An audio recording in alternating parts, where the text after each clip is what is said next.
Study IQ IAS, आपका selection हमारा mission.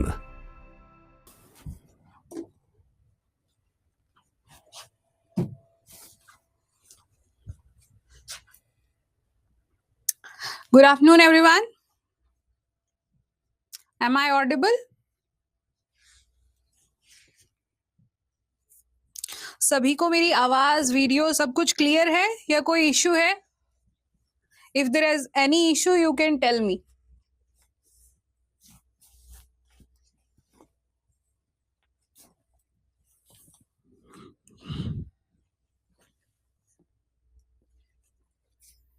Class में आज कोई अवेलेबल नहीं है?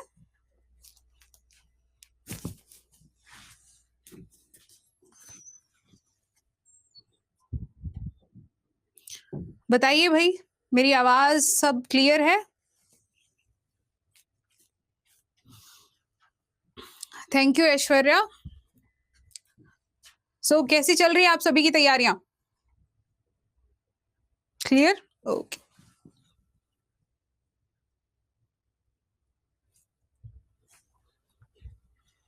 रिवीजन साथ के साथ चल रहा है सभी का? Very good afternoon Aditya. Good afternoon सौभाग्य।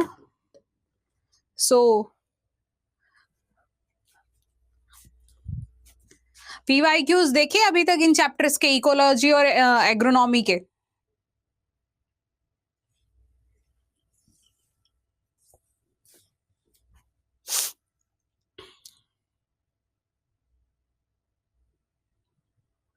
How many of you are able to solve them? किस किस को लगा क्वेश्चंस पढ़ के कि हम सॉल्व कर सकते हैं?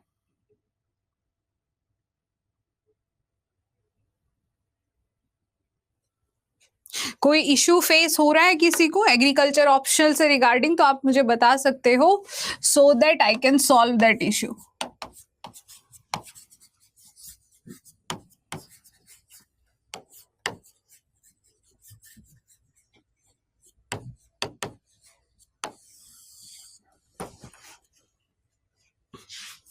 आज की क्लास में जो हमारा टॉपिक है वो है सॉइल की फिजिकल प्रॉपर्टीज। आज हमें क्या करना है? Physical properties of the soil.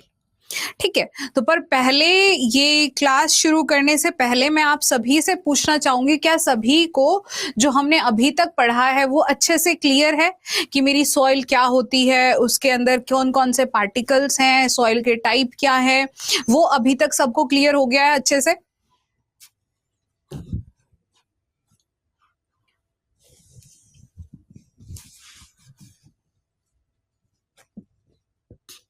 Okay, सो वहां तक सबको अभी तक अच्छे से क्लियर है ना? किसी को कोई इश्यू नहीं है? Okay, so let's start our class. आज की क्लास में हम करेंगे तुम्हारा physical properties of the soil. But एक बार फिजिकल प्रॉपर्टीज से पहले हम ये डिस्कस करेंगे कि सॉइल हेल्थ क्या होती है एक्चुअली। देखो,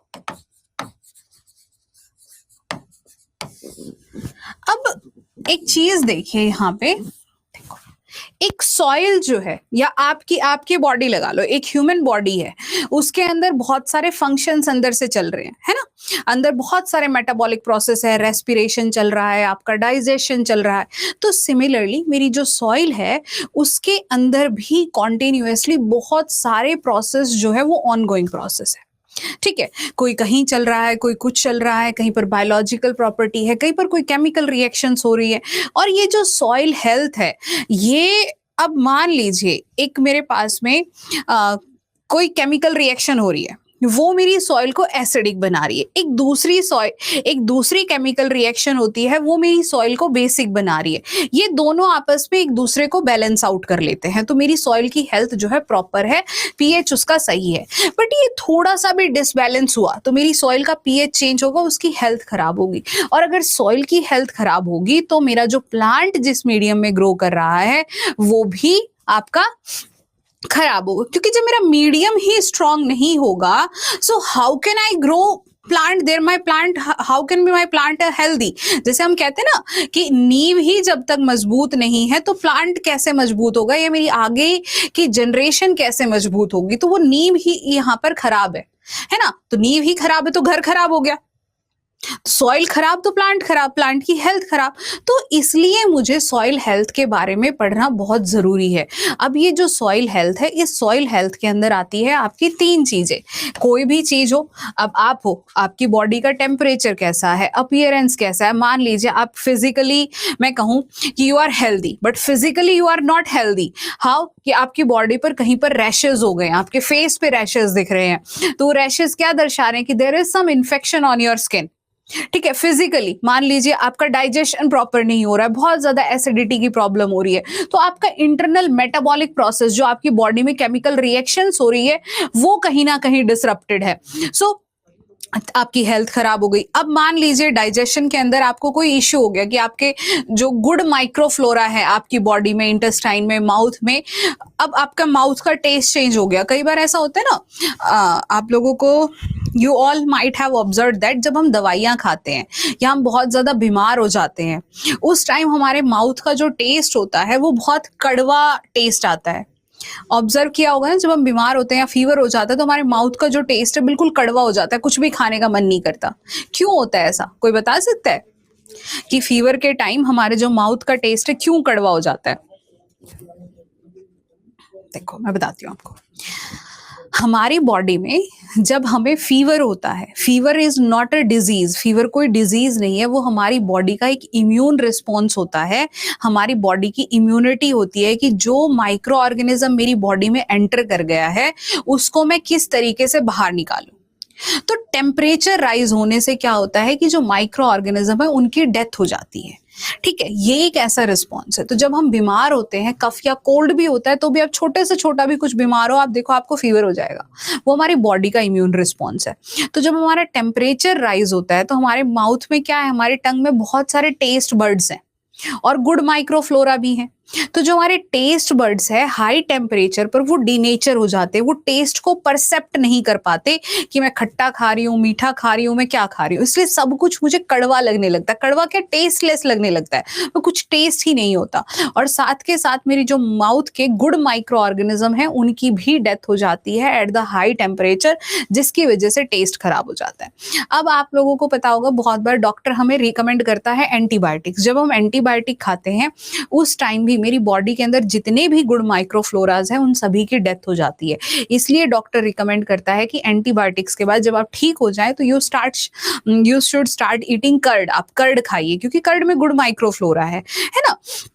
तो अब आपकी बॉडी का जब वो एक बायोलॉजिकल डिसरप्शन हुआ, जो गुड माइक्रो ऑर्गेनिज्म का डिसरप्शन हुआ, तो बैड माइक्रो ऑर्गेनिजम्स की कंसंट्रेशन बढ़ गई, आपकी बॉडी की बायोलॉजिकल प्रॉपर्टीज डिस्टर्ब हो गई, जिसकी वजह से आपकी हेल्थ खराब हो गई। तो मेरी जो सॉइल है इसकी physical property, appearance, look wise, या इसका कलर कैसा है, टेक्सचर कैसा है, उसमें अगर कोई डिसरप्शन हो then my soil is not healthy.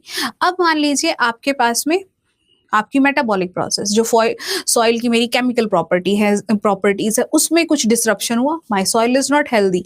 Biological property, micro organism में डिसबैलेंस हुआ, बैड माइक्रो ऑर्गेनिज्म की कंसंट्रेशन बढ़ गई, गुड़ की खत्म हो गई, my health, soil health is not good.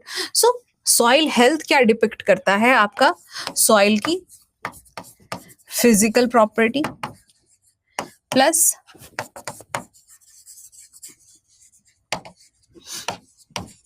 Chemical property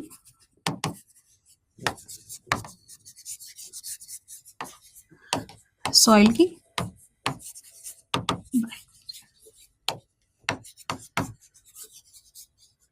अब ये सब चीजें जो हैं, when all these three are in good proportionate manner, ये तीनों के तीनों बहुत ही प्रोपोर्शनेट मैनर में प्रेजेंट है, तीनों के तीनों बहुत सही लेवल पर काम कर रहे हैं, that means my soil is healthy and it can offer a good growth to the plant. अब जैसे मैंने आपको बताया कि आपकी बॉडी के अंदर कोई एक सिस्टम भी हैम्पर हो गया, आपकी पूरी की पूरी हेल्थ खराब होगी। अब मान लीजिए, जस्ट इमेजिन, सॉइल की physical properties are on the top.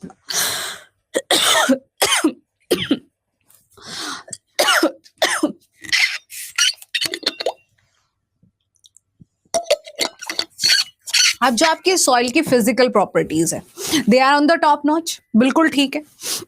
Chemical properties बिल्कुल ठीक है, but there is some disruption with this biological property. इसके साथ कुछ डिसरप्शन है कि आपके बैड माइक्रोफ्लोरा बहुत ज्यादा हो गए। तो अब मुझे बताइए कि क्या आपके जो प्लांट होगा वो यहाँ पे हेल्दी होगा?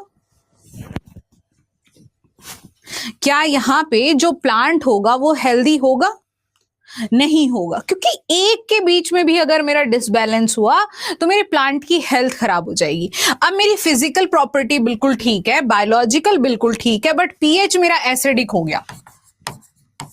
Can my plant be healthy? क्या मेरा प्लांट हेल्दी होगा? नहीं होगा, because there is some disruption, है ना। सो इन तीनों का ही ठीक होना जरूरी है, इन तीनों के अंदर ही एक बैलेंस मेंटेन होना जरूरी है। Only then I can say my soil is healthy and it can offer a good growth to the plant. ये प्लांट को अच्छी खासी ग्रोथ प्रोवाइड कर सकती है, मैं सिर्फ तभी कह सकती हूँ।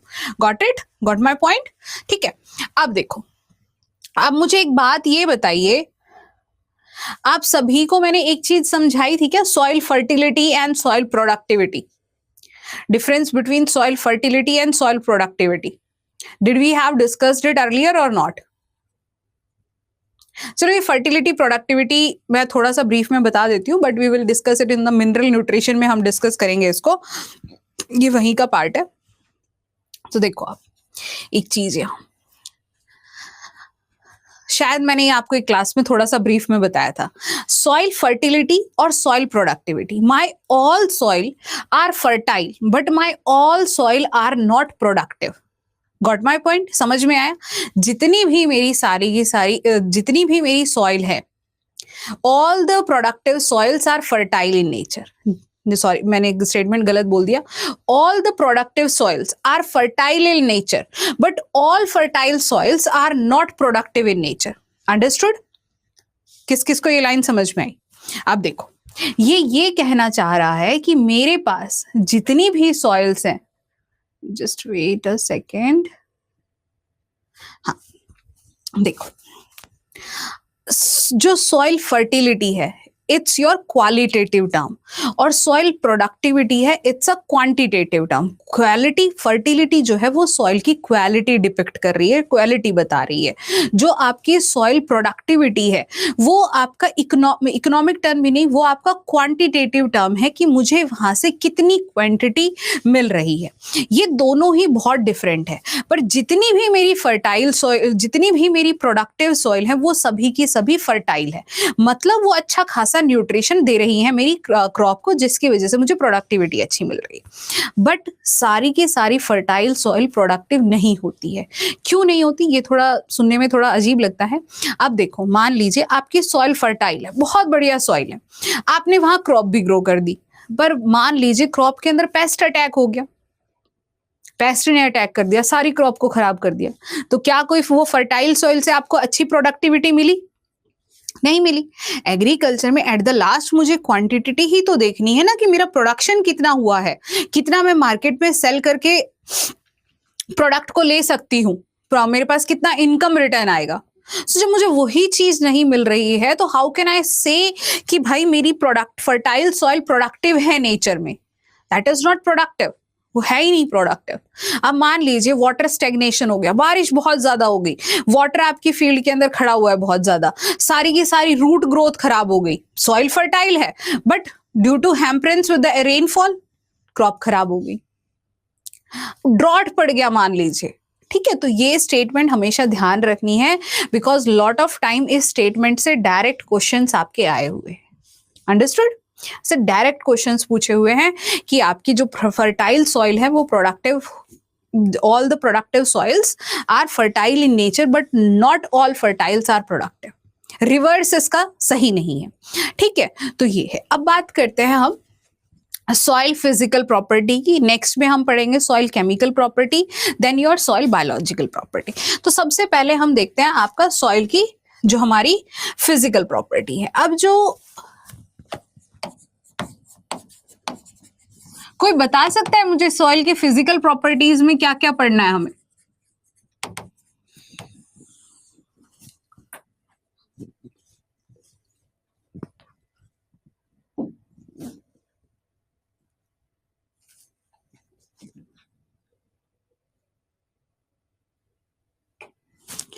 Physical property means it's outer appearance, कि इसके फिजिकल मेकअप कैसा है, ये दिख कैसा रहा है, ठीक है। तो ये सब आता है मेरा फिजिकल प्रॉपर्टी में। तो जो फिजिकल प्रॉपर्टी है, a physical environment of soil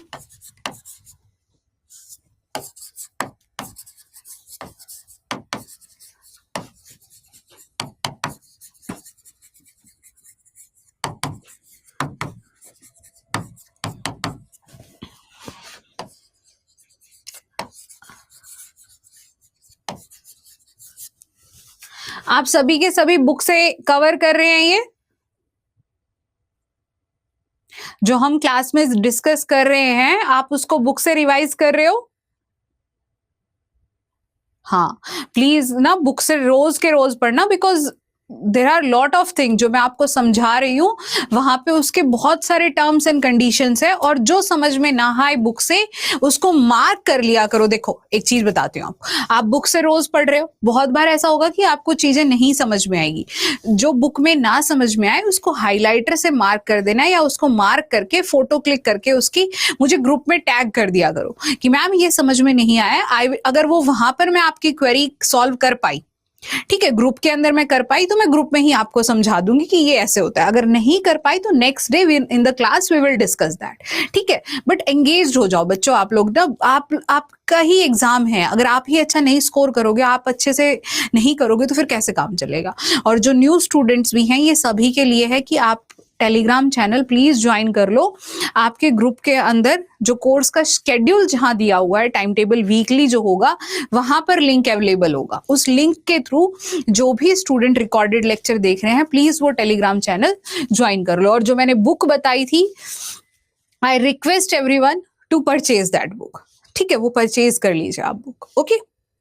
सो यहाँ देखो, ये जो आप फिजिकल एनवायरनमेंट है सॉइल का, इट इज कंट्रोल्ड बाय, कौन कौन कंट्रोल करता है? It is controlled by characters like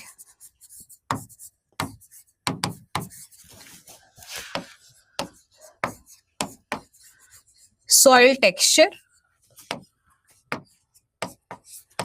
soil structure, ठीक है, soil moisture,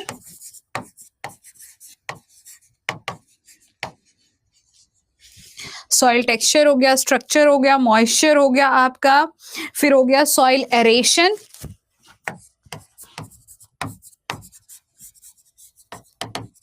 सॉइल की मैकेनिकल स्ट्रेंथ,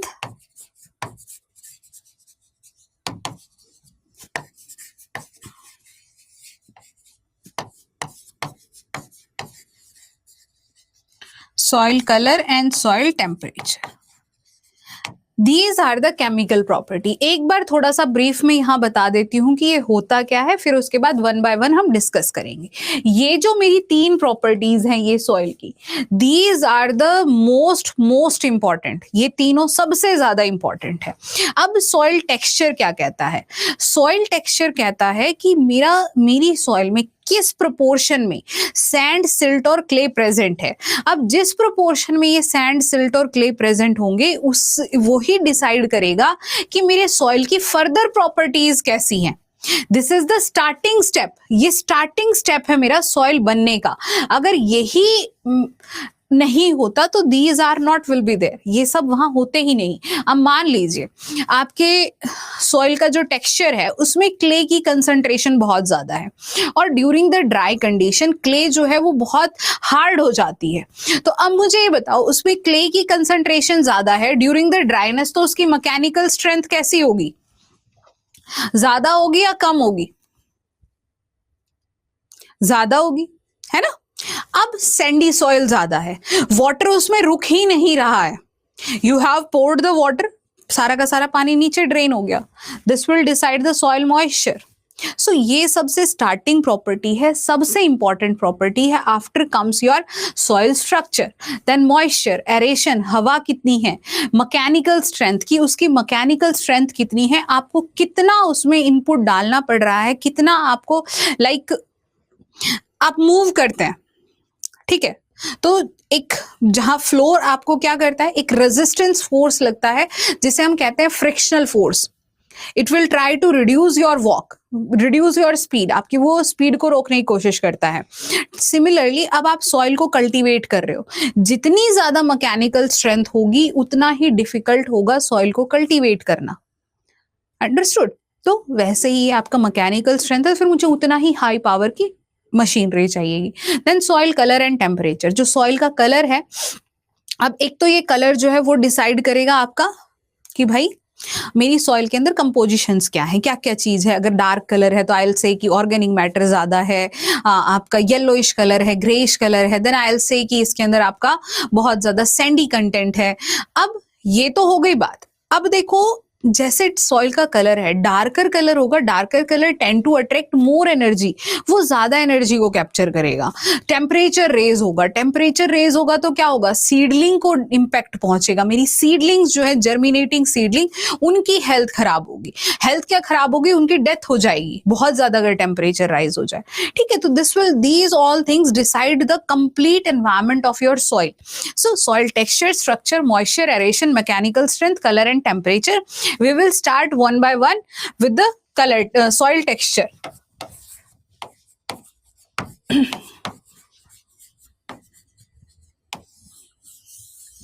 क्या होता है soil texture? देखो, soil texture refers to the relative proportion of sand, silt and clay in the soil. कि किस proportion में मेरा sand, silt और clay मेरी soil के अंदर present है, that will decide the soil texture. अब अगर sandy texture, sandy soil है तो उसका texture कैसा होगा?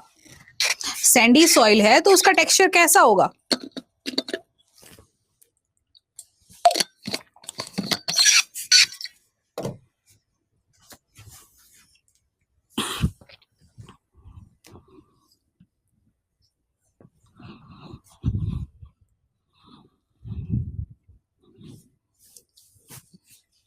If my soil is sandy, then what will be the texture of the soil? Course होगा। हाथ में लेके उसको फील करोगे तो कैसा फील होगा? बहुत कोर्स फील होगा, रफ फील होगा। अगर आपका जो सॉइल का टेक्सचर है वो क्लेई है तो बहुत स्मूथ और स्लिपरी फील होगा। Are you getting my point? समझ रहे हो? हाँ, सैंडी है तो टेक्सचर जो है देखो इस टेक्सचर को ऐसे समझते हैं, आपके पास एक कॉटन का फैब्रिक है, एक आपके पास में जॉर्जेट का फैब्रिक है।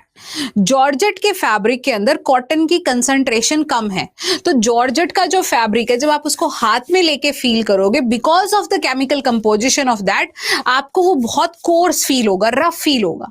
अब आपके पास एक कॉटन का क्लॉथ, तो उसमें कॉटन की कंसंट्रेशन ज्यादा है तो आपको बहुत स्मूथ फील होगा। तो ये है मेरा सॉइल टेक्सचर। आया समझ में कि मैं क्या कहना चाह रही हूं?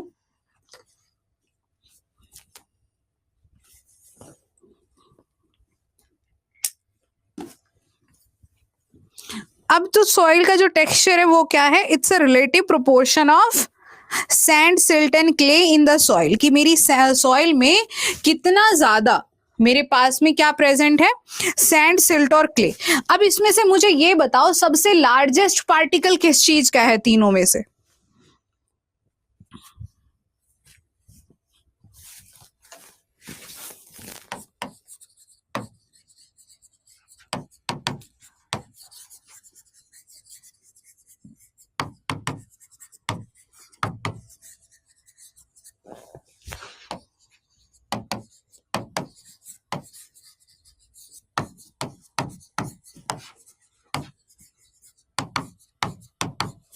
Is called as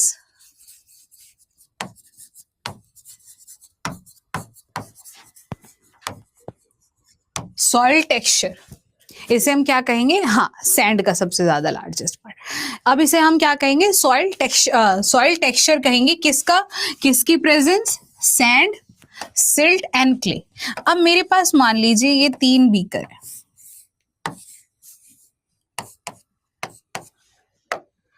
इस बीकर के अंदर मेरे पास सैंड है जिसके पार्टिकल साइज बहुत लार्ज है,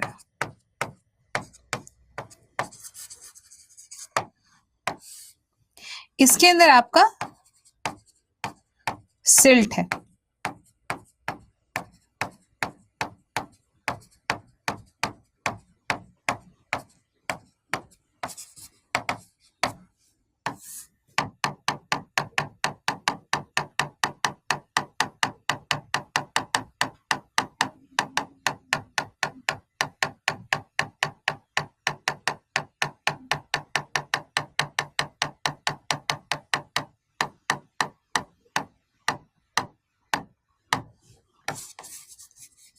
इसके अंदर आपका क्ले है। तो सैंड, सिल्ट और क्ले, जब ये तीनों मिलकर के एक सॉइल बनाएंगे, जिसे मान लीजिए मैंने आपको 3 बीकर दिए, मैंने कहा एक आप लो सैंड, एक लो सिल्ट और एक लो क्ले। अब आपकी रिस्पॉन्सिबिलिटी है कि आप किस प्रोपोर्शन में कौन सी चीज ऐड करोगे, मुझे एक नई टाइप की सॉइल बना के देनी। अब ऐश्वर्या ने क्या किया, सैंड की कंसंट्रेशन को ज्यादा कर दिया, तो जो मुझे सॉइल मिलेगी वो कौन सी होगी, सैंडी सॉइल होगी। ऐश्वर्या ने सोचा कि मैं सैंडी सॉइल बनाऊंगी, तो उसने 60% सैंड की कंसंट्रेशन रखी, 20 क्ले की कंसंट्रेशन कर दी उसने, तो मेरे को जो सॉइल मिली वो कैसी होगी, सैंडी सॉइल होगी। अब आदित्य है, आदित्य ने सोचा कि मुझे क्ले सॉइल चाहिए, तो what he did, he increase the concentration of clay. उसने 60% क्ले रखा, रेस्ट 20% सैंड और सिल्ट रखा।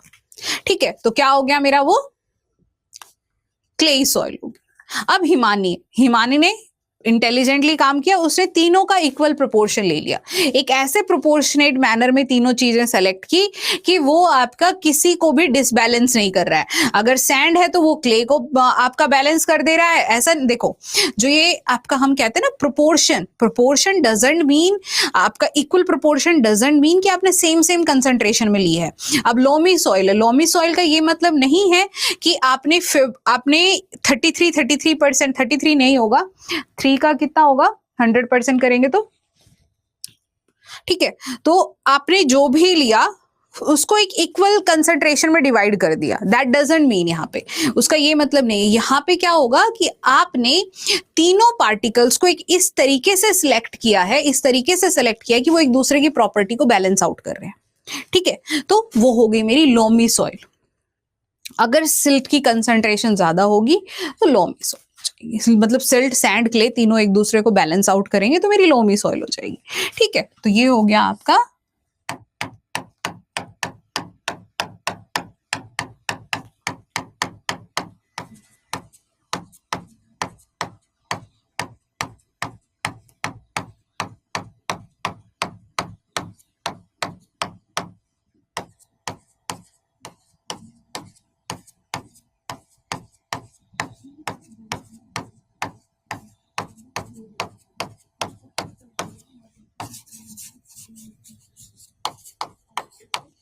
ठीक है, ये हो गई मेरी लोमी सॉइल। सो इस तरीके से अब मेरी जितनी भी सॉइल है throughout the world, they are made up of these 3 particle, और इन्हीं तीनों पार्टिकल की प्रोपोर्शन जो है वो डिसाइड करती है, वो आपको बताती है कि आपका सॉइल का टाइप कैसा होगा, कैसा नहीं होगा। और ये जो 3 पार्टिकल्स हैं, ये सॉइल के अंदर बहुत ज्यादा प्रॉपर्टीज को डिसाइड करती है, ये उस सॉइल का नेचर डिसाइड करती है, वो कैसे बिहेव करेगी डिफरेंट एनवायरमेंट में, ये डिसाइड करती है। तो ये ऐसा क्यों करती है, because of the presence of your sand, silt और क्ले। अब पहले हमें इनको समझना पड़ेगा कि मेरे ये सैंड, सिल्ट और क्ले है क्या, पहले इनकी क्या प्रॉपर्टी है, only then I can proceed with that. Okay,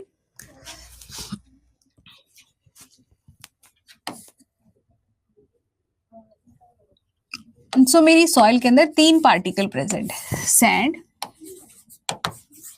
silt and clay.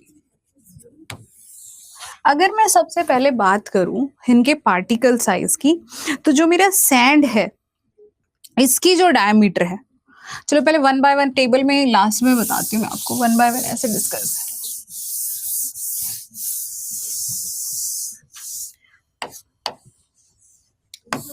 अब जो ये सैंड है इसका पार्टिकल साइज होता है आपका, आपकी बुक में टेबल गिवन होगी वो देख लेना, यहां मैं आप लोगों को समझा देती हूँ, जस्ट अ मिनट। सो इसका जो पार्टिकल साइज है आपका सैंड का, वो होता है 0.222 ठीक है।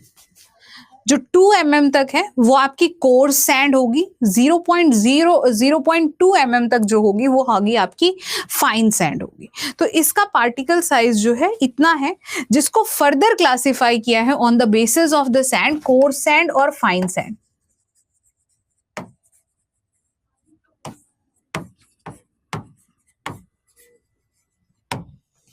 ठीक है, इसको फर्दर क्लासिफाई किस में कर दिया, कोर्स और फाइन सैंड के अंदर कर दिया, बेस्ड ऑन द डायमीटर।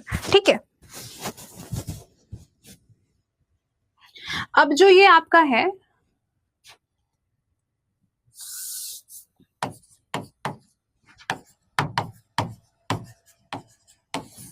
अब जो ये कोर्स सैंड है, इसका जो पार्टिकल साइज है दैट इज 2 to 0.2 mm, और ये जो होगा 0.2 mm टू 0.02, ये होगा आपका फाइन सैंड। ठीक है, ये क्या है आपकी फाइन सैंड। सो जहां पर ज्यादा बड़े पार्टिकल्स आपको दिखाई देंगे that mean it's very course, और उनके अंदर जो स्पेस होगा, इंट्रा पार्टिकल स्पेस जो होगा, इंट्रा पार्टिकुलर स्पेस वो होगा, वो बहुत ज्यादा होगा। तो अब मुझे ये बताइए, अगर आपके पास एक बीकर है जिसमें आपके पास कोर्स सैंड है और आपके पास एक बीकर है जिसमें आपके पास फाइन सैंड है, तो वाटर रिटेन किस में ज्यादा होगा, कोर्स सैंड में या फाइन सैंड में? I am asking water retention किस में ज्यादा होगा, पानी किस में ज्यादा देर रुकेगा? अब यहां देखो, ये कोर्स सैंड है, इसके पार्टिकल्स इतने बड़े बड़े हैं, कितना सारा स्पेस है, मैंने पानी डाला, पानी एकदम से नीचे जाएगा, कुछ स्पेस बहुत है। ये फाइन सैंड है, इसके पार्टिकल का साइज थोड़ा सा जो है वो छोटा है, स्पेस कम है, पानी जाएगा तो it will take time to reach below, उसको थोड़ा सा टाइम लगेगा नीचे जाने में, है ना? तो this is what I was asking. अब ये जो सैंड पार्टिकल है, अब ये बने कहां से हैं? दे आर एक्चुअली, ये जो सैंड पार्टिकल है ये बने हैं, ये आपके सबसे लीस्ट वेदर्ड पार्टिकल है, they are the least weathered particle.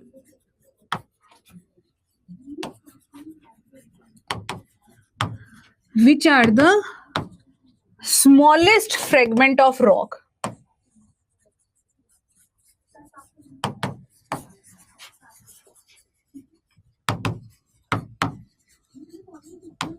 Rock के सबसे छोटी फ्रेगमेंट है ये, ठीक है, they are your smallest fragment of rock. कि आपके पास एक पत्थर था, आपने उस पत्थर को लिया, पत्थर को लिया और आपने उसको बिल्कुल फाइन पार्टिकल में कन्वर्ट कर दिया, बिल्कुल छोटे छोटे पार्टिकल्स में आपने उसे डिवाइड कर दिया, तो आपके पास एक पाउडर फॉर्म बन गया। अब वो जो पाउडर फॉर्म आपके पास बनी है वो क्या है? आपके पास सैंड है। अब ये जो सैंड है, they do not exhibit any property,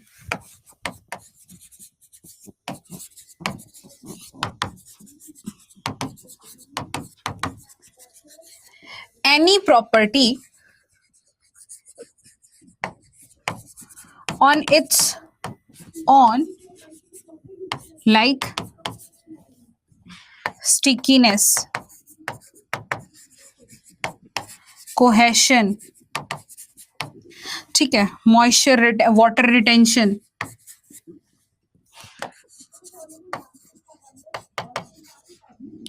stickiness हो गया, कोहेशन हो गया, वाटर रिटेंशन हो गया, आपका प्लास्टिसिटी,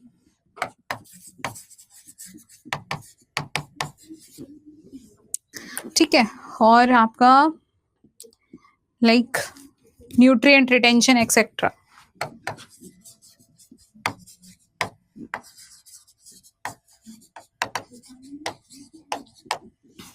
देखो, ये जो मेरे ये सैंड पार्टिकल है, इनके अंदर कोई प्रॉपर्टी नहीं होती, ये ना ही तो आपका प्लास्टिसिटी शो करते हैं। प्लास्टिसिटी मींस, कोई बता सकता है मुझे प्लास्टिसिटी का मतलब क्या होता है? Ability to get back to the normal shape after deformity, हाँ कह सकते हो, या फिर आपका हाँ which can be easily moulded into the different shapes, जिसको हम इजीली डिफरेंट कर सके, डिफरेंट शेप्स के अंदर मोल्ड कर सके, या फिर जिसकी शेप को बहुत जल्दी हम चेंज कर सके without any deformity and it can regain it shape. जैसे आपके पास रबर है, आप रबर के अंदर प्लास्टिसिटी, आप उसकी शेप को कितना भी चेंज कर लो, after some time it will regain it shape, है ना? तो ये क्या होती है? ये प्रॉपर्टी है मेरी प्लास्टिसिटी। सैंड के पास ये प्लास्टिसिटी की प्रॉपर्टी नहीं होती। क्या आप कभी घड़ा बना सकते हो, मटका बना सकते हो सैंड से, या कोई भी आप पार्टिकल कुछ बना सकते हो? यू कैन नॉट मेक, क्योंकि उसके अंदर कोई प्रॉपर्टी ही नहीं है। It will not able to withstand that shape. वो उस पे कितना उसमें आप पानी डाल लो, कुछ भी कर लो, you can never gonna make a pot with the help of sand unless there is a clay. हाँ, आप उसमें क्ले ऐड कर दो सैंड के अंदर और आप बना लो, आपका जो पोट है वो बन जाएगा इजीली। बट अगर क्ले मिसिंग है then you are not gonna make that, आपके से नहीं बनेगा, होएगा ही नहीं, क्योंकि उसके अंदर वो प्रॉपर्टी नहीं है। इसमें कोई स्टिकीनेस की प्रॉपर्टी नहीं है, ये किसी चीज को अपने पास स्टिक नहीं करता है। इसमें कोई कोहेशन की प्रॉपर्टी नहीं है कि भाई जैसे मैंने क्ले में बताया था कि क्ले पार्टिकल सैंड और सिल्ट को अपने सरफेस पर स्टिक कर लेती है because it have your negative charge. तो इसके अंदर कुछ है ही नहीं। ये सैंड सिल्ट, चाहे सिल्ट है क्ले है, चाहे वो कहीं पर भी पड़े रहे, दैट डजंट मीन, इसको कोई मतलब नहीं है, कोई फर्क नहीं पड़ता है सैंड पार्टिकल को। वाटर रिटेंशन, अब इसके पार्टिकल्स के बीच में स्पेस इतना ज्यादा है कि पोरोसिटी इतनी ज्यादा है कि वो आपका मूव कर जाते हैं। ठीक है, वहां से आपके जो पार्टिकल्स हैं, जो आपने पानी डाला है, वो बहुत जल्दी मूव कर जाएगा। कभी एक पोट लेना, एक मिट्टी लेना जिसके अंदर आपकी क्लेई सॉइल है, और एक मिट्टी लेना जिसमें सैंडी सॉइल है, वाटर डालना। क्लेई सॉइल के अंदर वाटर नीचे निकलने में ही बहुत टाइम लग जाएगा, और वो निकलेगा भी नहीं, वो ऊपर स्टेगनेंट रह जाएगा। और क्लेई जो सैंडी सॉइल है, just after few minute you will find out कि सारा का सारा पानी नीचे लीक आउट हो गया। इसलिए सैंड को फिल्ट्रेशन के अंदर भी काम किया जाता है, फिल्ट्रेशन के अंदर भी हम सैंड को यूज करते हैं। तो इसके अंदर कोई प्रॉपर्टी नहीं है। अब ये सब प्रॉपर्टी नहीं होगी तो अब मान लो मेरे पास न्यूट्रिएंट है, ये सैंड है मेरी,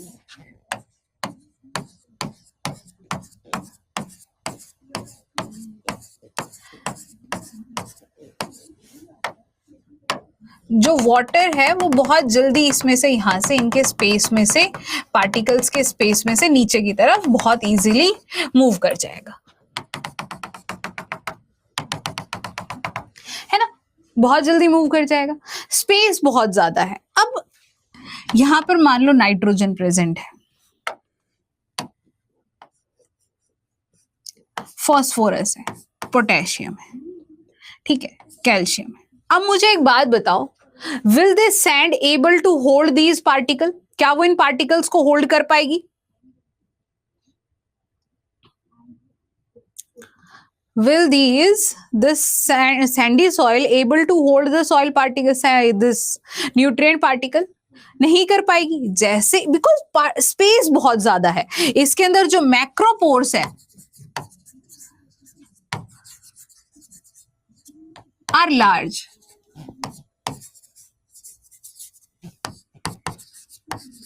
इंट्रा पार्टिकुलर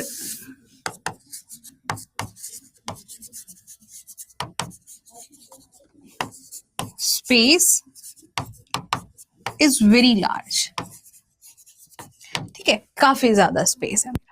तो ये वाटर रिटेन ही नहीं कर पाएगा, तो इसके जो न्यूट्रिएंट रिटेंशन है वो बहुत कम है, लेसर न्यूट्रिएंट रिटेंशन।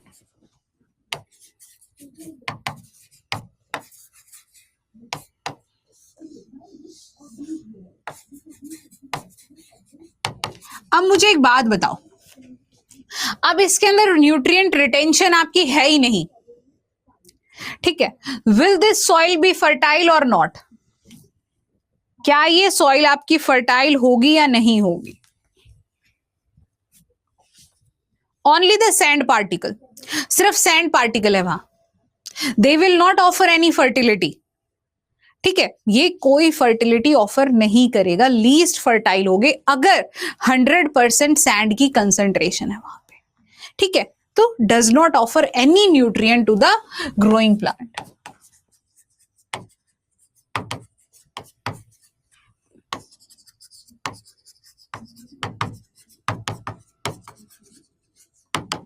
ठीक है, कुछ भी नहीं ऑफर करेगा क्योंकि कुछ है ही नहीं वहां पे। अंडरस्टूड? ठीक है, ये हो गया मेरा आपका सैंड पार्टिकल। मतलब अगर मैं कहूं तो ये सैंड पार्टिकल जो है ये सॉइल के अंदर एक ऐसा पार्टिकल है जो सबसे आलसी है, जिसको कोई फर्क नहीं पड़ रहा है कि घर पे कोई है नहीं है, कुछ काम करना है नहीं करना है, जस्ट अपने पड़े रहो अपने बेड पे, अपना काम करो, बस किसी से कोई मतलब नहीं है। सैंड, इसके अदर कजन्स उसके पास आ रहे हैं, भाई बहन जो इसके क्ले और सिल्ट हैं, आ रहे हैं तो ठीक है, नहीं आ रहे हैं तो भी जाओ, पानी है तो ठीक है, नहीं है तो पानी भी जाओ, मुझे पानी से भी कोई लेना देना नहीं है, न्यूट्रिएंट है ठीक है, नहीं है तो भी ठीक है। सो ये कब अपनी प्रॉपर्टी शो करता है? जब इसके कजन्स इसके साथ रहते हैं, और इसके कजन्स कौन है? It will show some property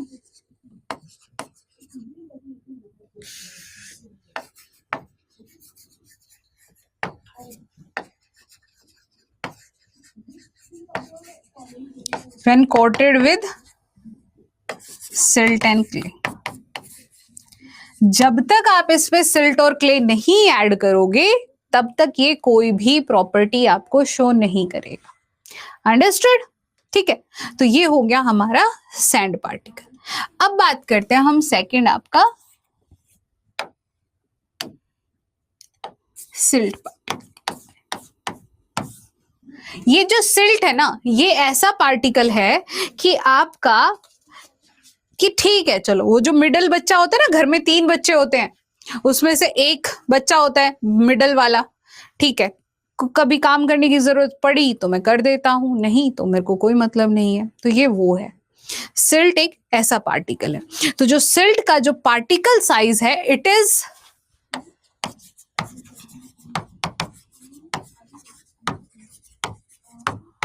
चलो बता सकते हैं कोई कितना होगा? मेरा सैंड का कहां खत्म हुआ था? 0.2 mm to 0.002. This is the particle size of silt. ठीक है, तो ये मिडल वन है, सैंड और क्ले पार्टिकल के बीच का पार्टिकल है, जो सारी प्रॉपर्टी मॉडरेट अमाउंट में शो करता है. ना ही बहुत ज्यादा है, ना ही बहुत कम आपकी प्रॉपर्टी है. ठीक है, तो जो इसकी डायमीटर है ये लिख लीजिए. वैसे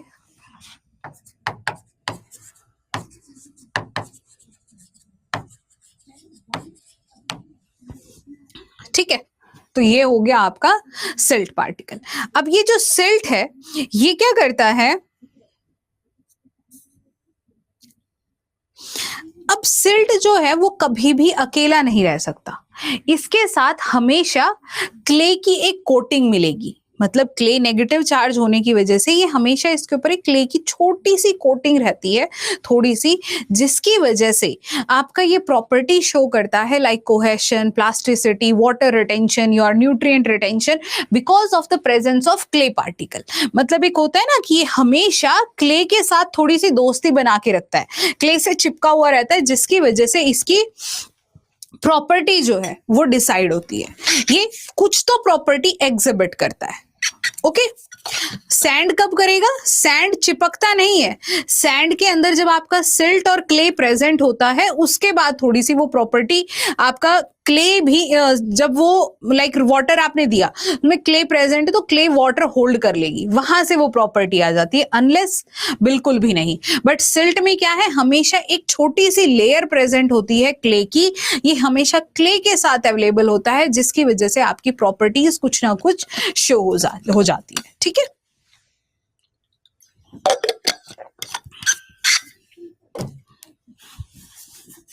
ठीक है.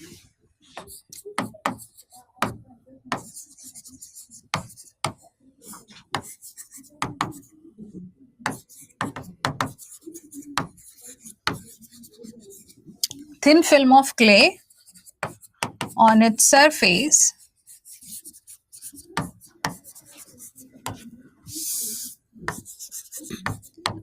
so it exhibit.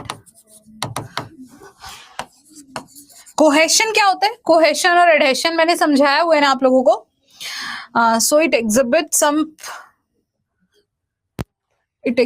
some properties like plasticity, cohesion, adhesion, nutrient retention,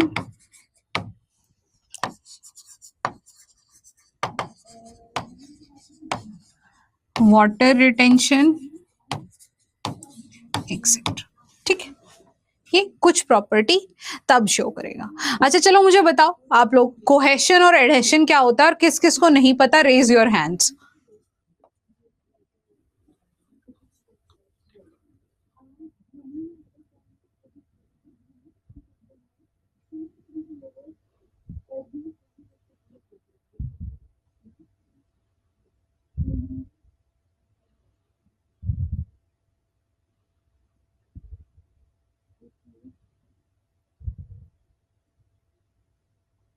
बताओ भाई।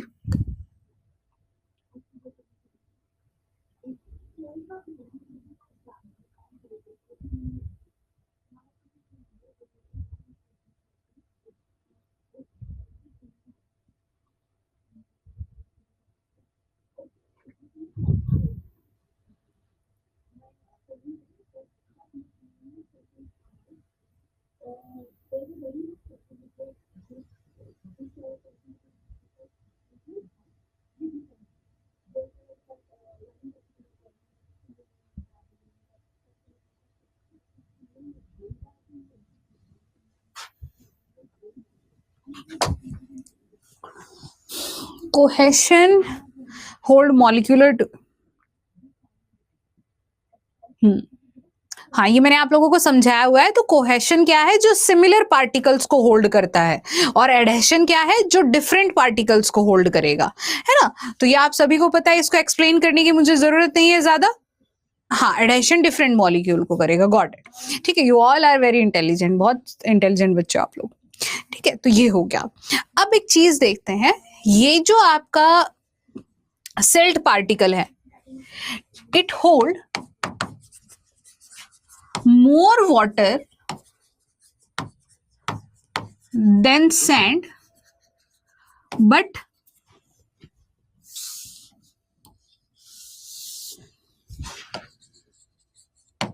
less than clay। अच्छा, एक बात बताइए मुझे, क्या जो ये सिल्ट पार्टिकल है, इसकी खुद की कुछ प्रॉपर्टी है या बिकॉज ऑफ सैंड है? Do this silt particle exhibit some property on its own or because of the presence of clay with it?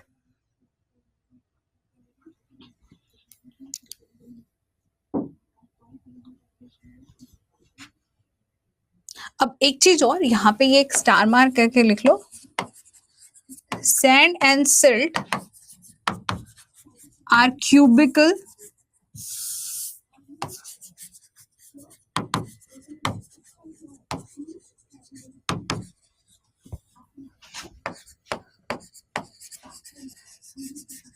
कैसे होते हैं? ये क्यूबिकल होते हैं शेप में। ठीक है, sand and silt particle are your cubical in shape, और sometime it may be spherical. It may be spherical. जो सैंड है, they are more of spherical in nature, और ये थोड़े से क्यूबिकल होते हैं शेप में, जो सिल्ट पार्टिकल है।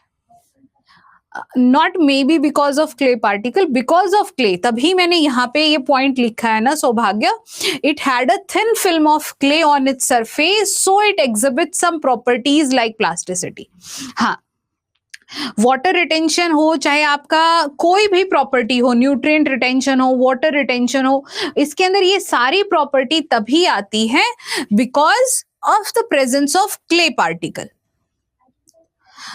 because water retention would be because of its one due to less pore space। देखो ऐश्वर्या, एक चीज देखते हैं, जस्ट वेट, इधर देखो एक चीज, यहाँ पे ये मेरे पास सैंड पार्टिकल है, ये मेरे पास सिल्ट पार्टिकल। अब एक क्ले की बात नहीं करता है, ठीक है। दिस इज योर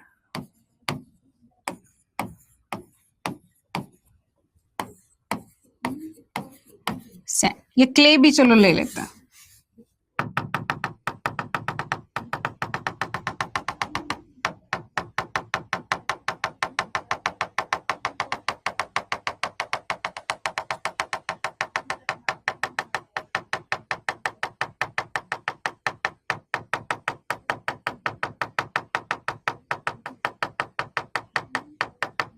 ठीक है, यहां पे मेरा ये सिल्ट पार्टिकल,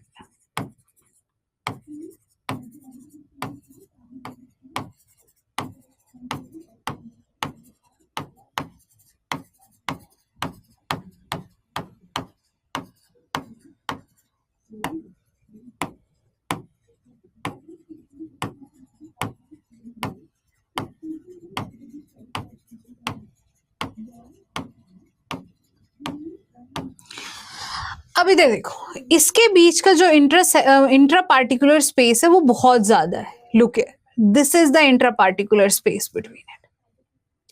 ठीक है, इसके बीच का जो पार्टिकुलर स्पेस है वो बहुत कम है।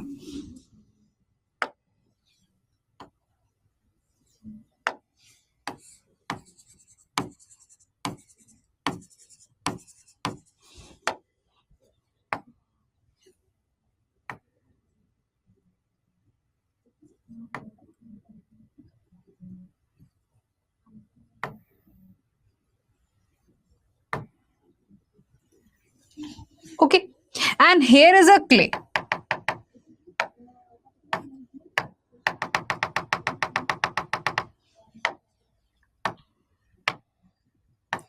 अब जो ये इसके बीच का पार्टिकुलर स्पेस है, ये देखो ये और ज्यादा कम है। अब आपने यहां पर वाटर अप्लाई किया, आपने वाटर अप्लाई किया इसके अंदर, या तो बहुत अच्छा खासा स्पेस है, पानी एकदम से नीचे आ जाएगा डालते। ठीक है, like it will take just 2 minute. यहां पर इसको पानी को नीचे आने में लगे 2 मिनट। ये आपका sand. Here you have added water, आपने वाटर दिया, यहां से अब स्पेस है, वाटर विल कम डाउनवर्ड। मान लीजिए it just takes 5 to 6 minute. ये है सिल्ट। अब क्या है, यहां देखो, यहां पर आपका क्या है, क्ले पार्टिकल है। It exhibit the property of stickiness. जैसे ही आपने पानी डाला, दे विल स्वेल अप। ये मेरे 2 पार्टिकल हैं, इनके बीच ये स्पेस है, but add due to the addition of water they swell up, और इन्होंने स्पेस को बिल्कुल ब्लॉक कर दिया, तो वाटर मेरा नीचे नहीं जा पाएगा। ठीक है, तो स्पेस तो ठीक है, बट जो प्रॉपर्टी इसमें आती है ऐश्वर्या वाटर रिटेंशन की, that is because of clay, कि वाटर कुछ देर तक वहां रुके, उसने एब्जॉर्ब कर लिया है अपने सरफेस पे वाटर को। वो इसलिए ही होता है क्योंकि क्ले का कुछ यहां पर प्रेजेंस है, यहाँ पे जो उसको होल्ड करके रख रही है। अब आपने यहाँ पे सैंड है, एकदम से निकल गया पानी, वो रिटेन ही नहीं करेगा, 2 ही मिनट लगे उसे। यहाँ अगर क्ले नहीं था तो इट विल टेक 5 to 6, क्योंकि स्पेस बहुत है। But if the presence of clay is there, अगर मान लीजिए यहाँ क्ले प्रेजेंट होता तो it will form swell up little bit, वो स्वेल करेगा और पानी को कुछ देर तक यहाँ होल्ड करके रखेगा। Got my point? तो ये जो वाटर रिटेंशन की प्रॉपर्टी भी जो इसमें आती है, this is because of both pore space plus your presence of clay particle there. इसकी सारी प्रॉपर्टी क्ले की वजह से ही होती है यहाँ। ठीक है, got it? So this is the property of, this is the sand particle. अब बात करते हैं हम क्ले पार्टिकल की। सैंड सिल्ट समझ में आ गया सभी को?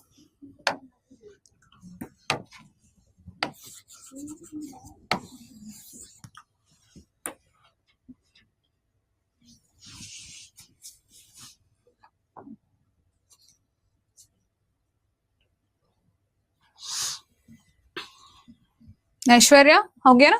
तो जो क्ले है, इट्स पार्टिकल साइज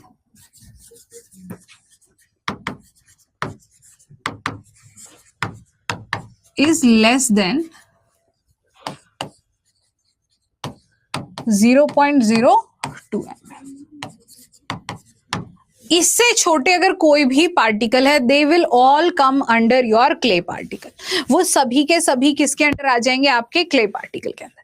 ठीक है, अब एक चीज, एक मैं थोड़ा सा आपको ये बना करके बता देती हूँ।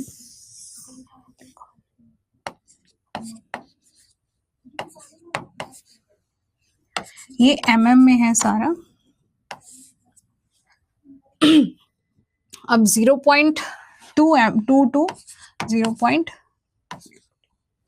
अब यहां से 0.002 एंड बियॉन्ड दैट। सो यहां से इन दोनों के बीच के जो मेरे पार्टिकल्स होंगे वो कैसे होंगे? Coarse sand. और अगर मैं इससे भी इधर जाऊं देन ग्रेवल्स आ जाते हैं। 2 से लार्ज के साइज में they all come under your gravel. This is your coarse sand. अब यहां से यहां तक जो है दिस इज माय सिल्ट, और ये जो है this is my sorry coarse sand, this is your fine sand, this is silt, and beyond this clay particle. ये सभी अपने उसके अंदर ड्रॉ कर लेना, क्योंकि बहुत पार्टिकल साइज, जब भी आप आंसर लिखोगे सैंड, सिल्ट और क्ले पे, particle size is the most important. Got it? ठीक है. अब ये जो क्ले है, it is the most important particle of the soil.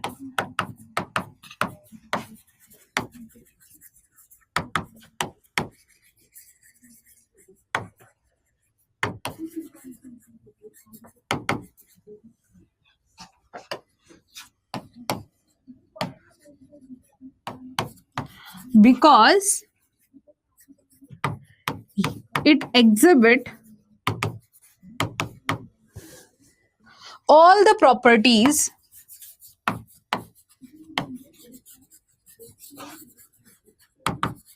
इसके अंदर वो सारी की सारी प्रॉपर्टी होती है जो सॉइल के लिए जरूरी है, like plasticity, cohesion, your adhesion. ये क्ले पार्टिकल से भी बाइंड करता है, then by the force of adhesion cohesion ये वाटर से भी बाइंड करता है, ये सैंड से भी बाइंड करता है, ये सिल्ट से भी बाइंड करता है. That is by the force of, because of your adhesion force की वजह से. वाटर रिटेंशन इसमें सबसे ज्यादा है, न्यूट्रिएंट रिटेंशन इसमें सबसे ज्यादा है, आपका कोहेशन इसमें है, एडहेशन इसमें है, प्लास्टिसिटी इसमें है. You can mould it in any type of shape. आप किसी भी शेप में इसको मोल्ड कर सकते हैं without deforming it's natural space को आप बिना इसके चेंज किए यू कैन चेंज दैट. ठीक है, तो आप लिख लीजिए यहाँ पे, because of exhibit all the properties like cohesion and adhesion, plasticity, water retention,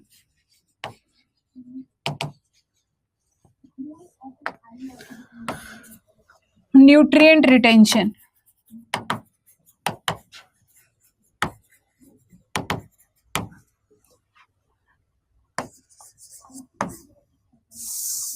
it exhibit all the property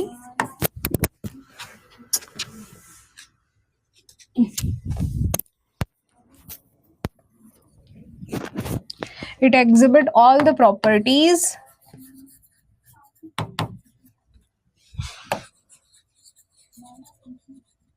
because of presence of negative charge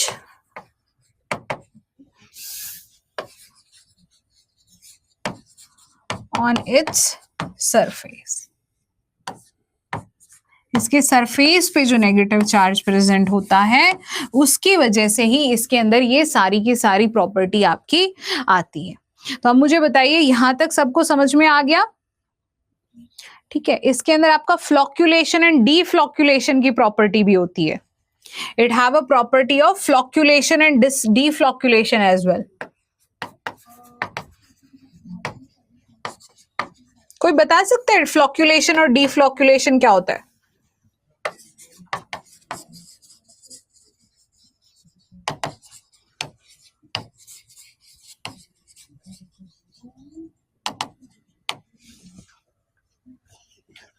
बताइए, फ्लॉक्यूलेशन एंड डीफ्लॉक्यूलेशन क्या होता है? डीफ्लॉक्यूलेशन इज ड्यू टू ड्राइनेस. नहीं तो देखो, फ्लॉक्यूलेशन एंड डीफ्लॉक्यूलेशन आपकी दो टर्म्स होती हैं. फ्लॉक्यूलेशन मींस ग्रुपिंग टुगेदर, एक साथ जुड़ के रहना पार्टिकल्स का. डीफ्लॉक्यूलेशन इज डिस्पर्जन, नहीं, कोएगुलेशन डिफरेंट होता है. डीफ्लॉक्यूलेशन होता है डिस्पर्जन ऑफ पार्टिकल्स, कि मेरे पार्टिकल्स जो हैं बिखर चुके हैं, टूट चुके हैं. जैसे इधर देखो, आपका जो एक अच्छी क्वालिटी की सैंड है, उस क्वालिटी की अच्छी क्वालिटी की जो सॉइल है उसमें क्या होना चाहिए?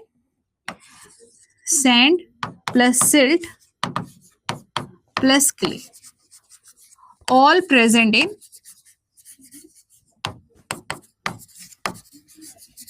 Good proportionate manner.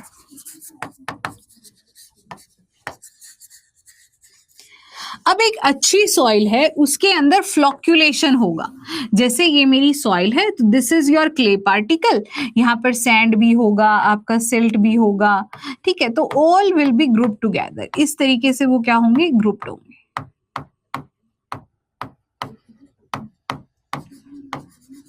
मतलब ग्रुपिंग करके रखते हैं, जैसे कि आपस में एक दोस्ती बहुत अच्छी बनी हुई है, ठीक है, दोस्ती इनकी बहुत बढ़िया है, तो ये आपस में एक ग्रुप बना करके रखते हैं। अब बात करते हैं डीफ्लॉक्यूलेशन क्या होता है। डीफ्लॉक्यूलेशन में क्या होता है, complete dispersion of these particle, मतलब इनकी दोस्ती अब टूट गई डिफ्लॉक्यूलेशन में।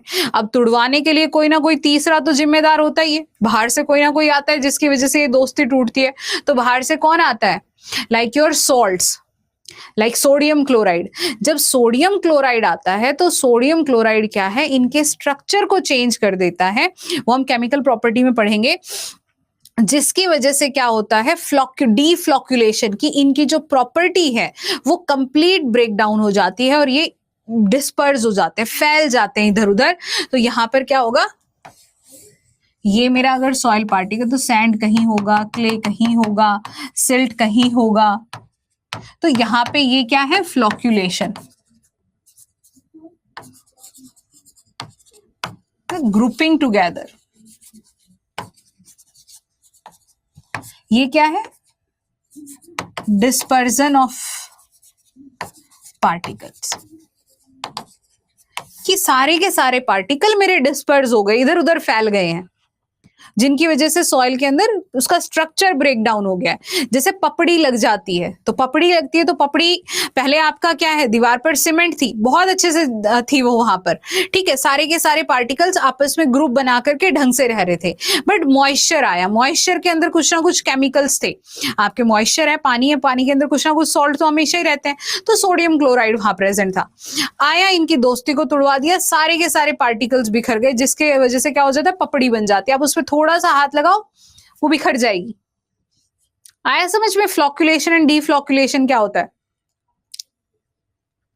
सो ये जो सैंड है, इसके अंदर ये फ्लॉक्यूलेशन और डीफ्लॉक्यूलेशन की प्रॉपर्टी होती है, मतलब कि ये बहुत जल्दी किसी के साथ दोस्ती कर सकता है। जैसे सैंड है, उसको कोई मतलब नहीं है कि उसको किसी से दोस्ती नहीं करनी, बट ये क्ले पार्टिकल जो है, सिल्ट को भी अपने साथ ले आता है, सैंड को भी अपने साथ ले आता है, कि मेरे को दोस्ती करनी है, we will make a group together. वो सैंड को, आलसी जीव को भी उठा करके वो दोस्त बनाता है। बट जैसे ही कोई थर्ड पर्सन आया, like your water and NaCl, वो आकर के क्या करता है, इनकी दोस्ती को तुड़वा देता है, इनके स्ट्रक्चर को कंप्लीटली चेंज कर देता है, डीफ्लॉक्यूलेशन कर देता है, डिस्पर्जन कर देता है। So this is the property of flocculation and deflocculation. ये एग्जिबिट होती है सॉइल के अंदर because of only clay particle. ये सिर्फ क्ले पार्टिकल की वजह से ही ये प्रॉपर्टी आती है, फ्लॉक्यूलेशन एंड डीफ्लॉक्यूलेशन। अब एक चीज देखते हैं, जो क्ले पार्टिकल है और जो सैंड और सिल्ट पार्टिकल है, मैंने बताया कि वो दोनों लीस्ट एक्टिव है, बट सिल्ट जो है वो थोड़ा सा ज्यादा एक्टिव है as compare to your sand particle. यहां पर जो ये दोनों बने हैं, सैंड और सिल्ट पार्टिकल जो बने हैं, they are formed by the chemical and physical weathering, chemical और फिजिकल वेदरिंग से बने हैं। बट जो आपका क्ले है, ये हाईली वेदर्ड मटेरियल है, ये बहुत ज्यादा वेदरिंग हो चुकी है इसकी, तब जाके एक्सेस में क्ले कंपाउंड किसी सॉइल में बनता है। और ये जो है, ये आपका जैसे मान लीजिए जो मेरे सेकेंडरी मिनरल्स हैं, वहां से ये बना है, ये कोएगुलेशन होकर के बना है। इसकी प्रॉपर्टी, जो पार्टिकल सैंड में, जो रॉक में पार्टिकल था, उसके साथ बहुत ज्यादा केमिकल रिएक्शंस हुई हैं, उसके बाद इसने अपनी प्रॉपर्टीज को कंप्लीटली चेंज कर दिया, जिसकी वजह से इसके अंदर आपका एक नेगेटिव चार्ज आ गया। And because of all these negative charge, this particular particle exhibit lot of properties, got it. और सॉइल में मेरी जितनी भी पार्टिकल है, they all are exhibited by this clay particle. This clay particle have a tendency to swell when there is a moisture,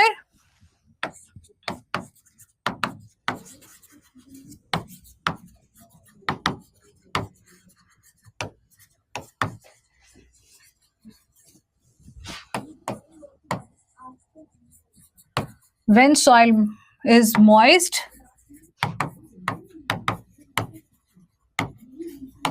and shrink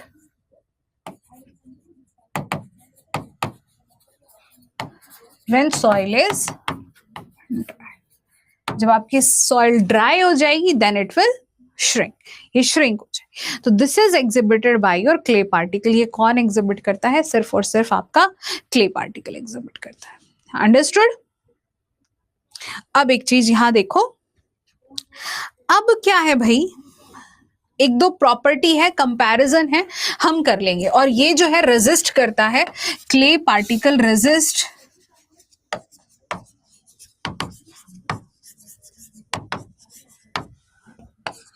water and wind erosion.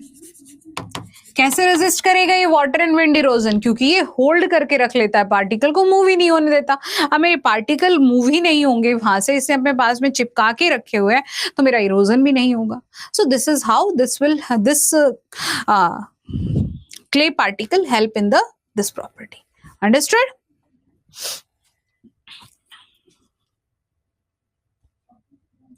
अब एक comparison देख लेते हैं इनकी प्रॉपर्टी का।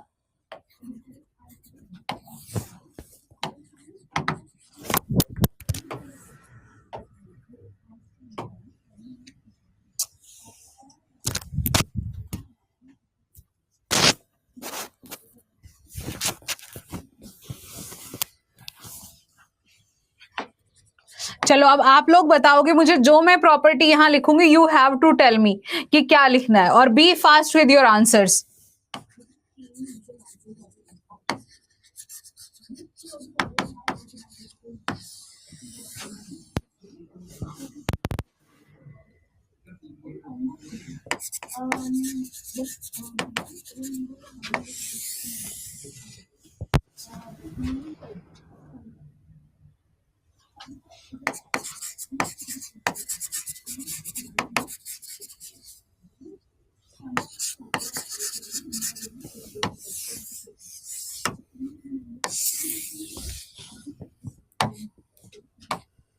चलो एक दो चीजें और बची है, वो हम बाद में लिखते हैं।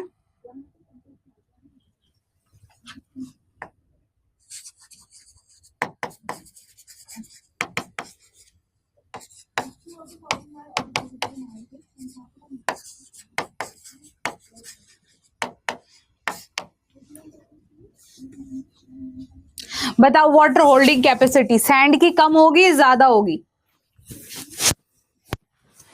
Water holding capacity of sand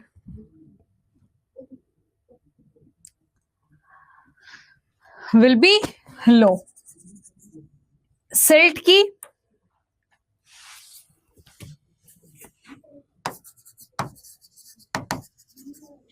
clay की हाई। देन एरेशन, हाँ क्ले की मैक्सिमम होगी।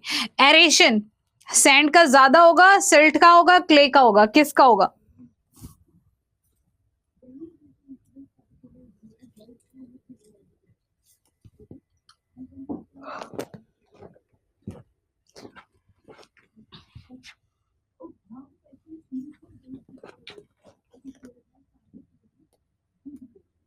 सैंड का क्या? सैंड का एरेशन लो होगा। कैसे होगा ऐश्वर्या? बेटा जिसके पार्टिकल्स के अंदर स्पेस ही बहुत ज्यादा है, जिसके पार्टिकल्स ये है, ये इतना सारा स्पेस है, यहाँ पे इसके जो पार्टिकल्स है they are having this much space, और इसके पार्टिकल्स में तो स्पेस ही नहीं है, तो एरेशन कहाँ ज्यादा होगा?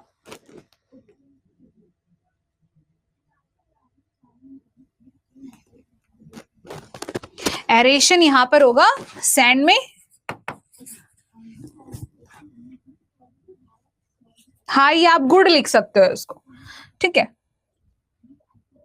चलो लिख लो, यहाँ पे मीडियम, यहाँ पुअर।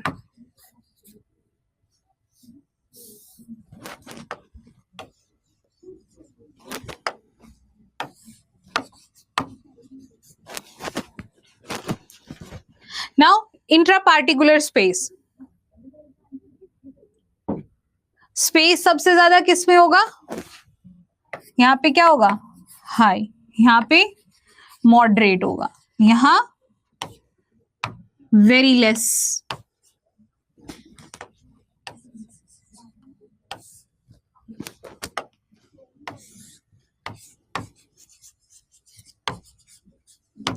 बहुत कम होगा।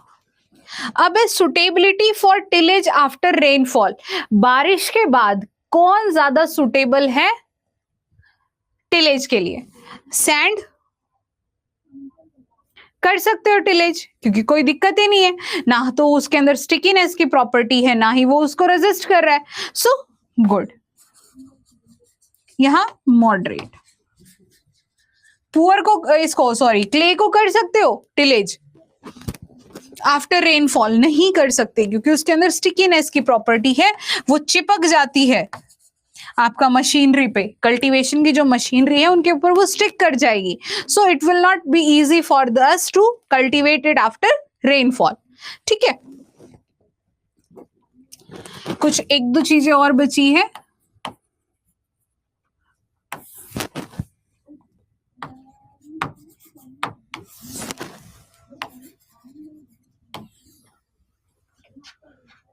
यहां देखो आपका सस्पेक्टेबिलिटी टू इरोजन,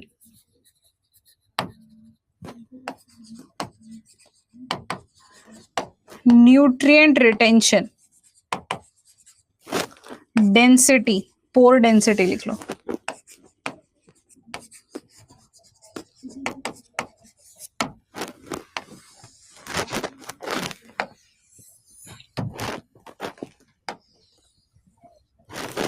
पोर नहीं, सॉरी, पार्टिकल डेंसिटी।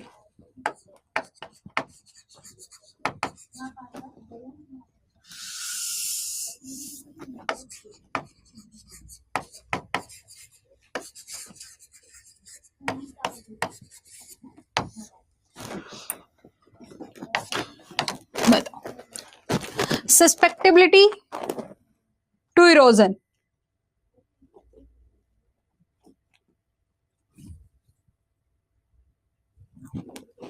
ससेप्टिबिलिटी बोलते हैं, एक सेकंड रुक जाओ।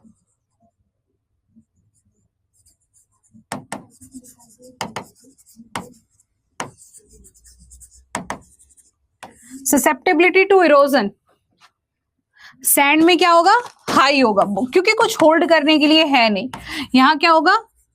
मॉडरेट होगा, यहां पर लो होगा। हेयर न्यूट्रिएंट रिटेंशन लो, और you can say poor, moderate, and here high. Now particle density. अब पार्टिकल डेंसिटी आप मुझे सभी बताओ, पार्टिकल डेंसिटी सबसे ज्यादा किस में होगी? Where is a high particle density?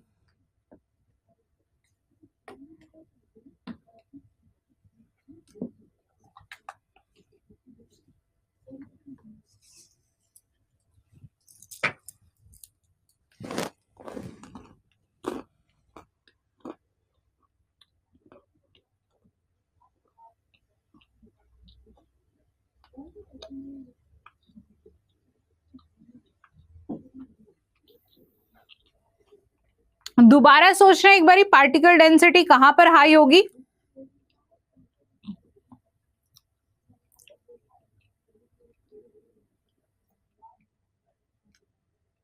हाँ, very good, particle density will be highest in clay. ये देखो, मान लो ये मेरे पास एक बीकर है, and this is 500 ml of beaker, ये 500 ml का बीकर है। इस एक के अंदर आप 5 पार्टिकल्स रख सकते हो, सिर्फ सैंड के, लार्जर। यहां पर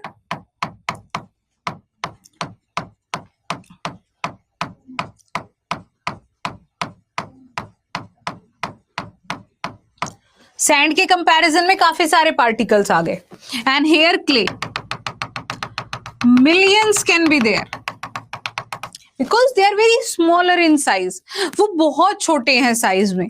तो वहां पर क्या होगी? Particle density is low here, यहां पर होगी आपकी moderate, and here they are high. Understood?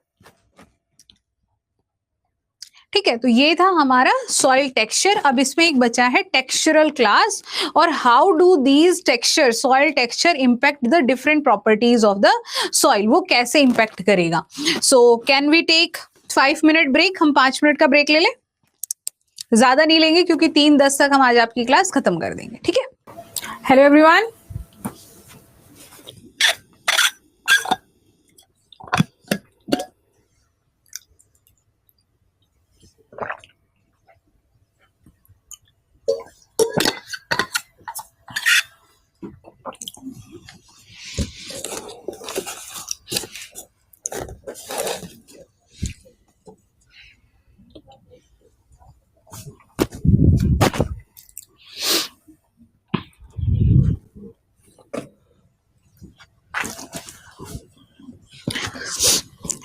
आ गए आप सभी?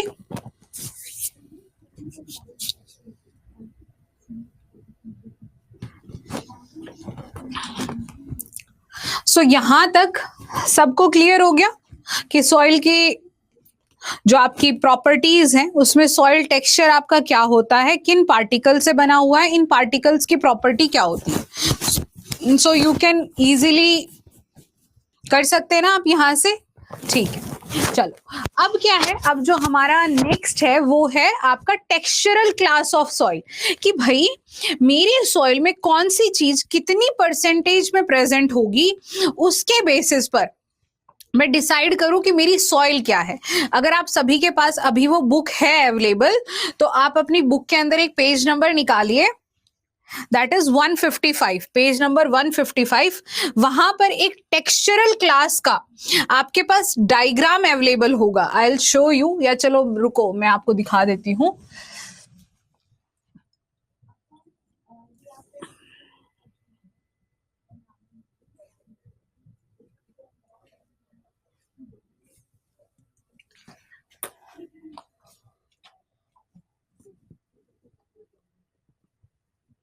देखो ये जो है ये मेरा टेक्सचरल क्लास ऑफ सॉइल है, मतलब कि एक ट्रेंगुलर एक चार्ट दिया होता है हमें।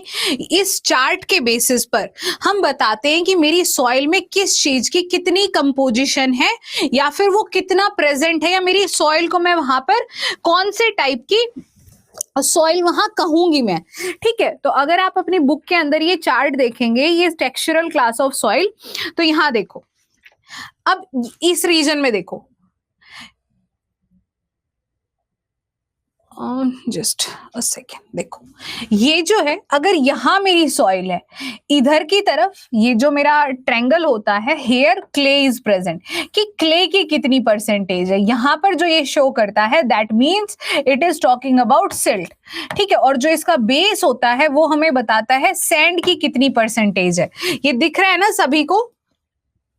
सो अब जस्ट वेट, इसको ओपन करता है।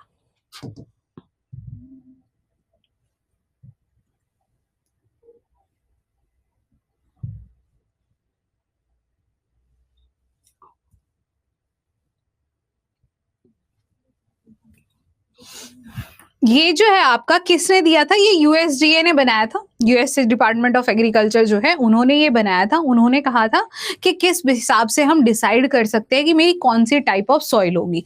तो ये जो रीजन है, this shows your clay percentage, ये क्ले परसेंटेज शो करता है, ये सिल्ट परसेंटेज शो करता है, और जो सैंड है ये हमेशा बेस में रहती है।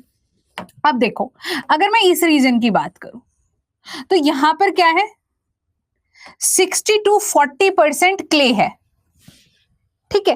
अब ये जो रीजन है, इसे अगर मैं यहां आऊं तो here, from here to here 70% आपका सैंड है यहां तक, ठीक है। ये 70 to 40% इधर सैंड है, और सिल्ट जो है ये आपका 60% है। तो अगर मैं इस तरह की क्लासिफिकेशन करूंगी तो ये जो मेरी सॉइल आएगी, this will be your Sandy clay soil. ये सैंडी क्ले सॉइल है, क्योंकि देखो यहां 50 से 70 के परसेंटेज बेसिस पर ही आपकी सैंड की कंसंट्रेशन है, 50 से 60 दोनों एक दूसरे को बैलेंस आउट कर रहे हैं। तो यहां पे जो सैंड होगी मेरी सैंडी क्ले सॉइल होगी, ठीक है। ये जो अब इधर देखो 60% से अबव जैसे ही कंसंट्रेशन जाएगी क्ले की, चाहे आपका अब इधर 60 से 100 की तरफ आपकी क्ले की कंसंट्रेशन बढ़ रही है, इधर जाओगे सैंड की कंसंट्रेशन कम हो रही है, और ऊपर की तरफ जा रहे हो सिल्ट की क्ले कंसंट्रेशन भी कम हो रही है। तो यहां पर क्ले डोमिनेट करता है। तो this region about 60% of the 60% जहां से शुरू होता है क्ले का, उसके बाद आपकी जो सॉइल होगी that will be clay in nature, वो क्ले ही होगी नेचर में। ठीक है, अब मुझे एक बात बताओ, अगर मेरी सॉइल है,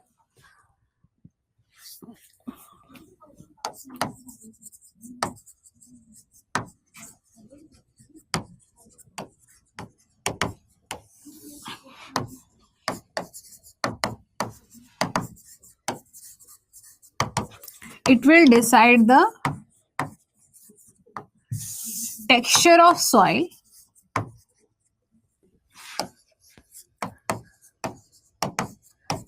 based on the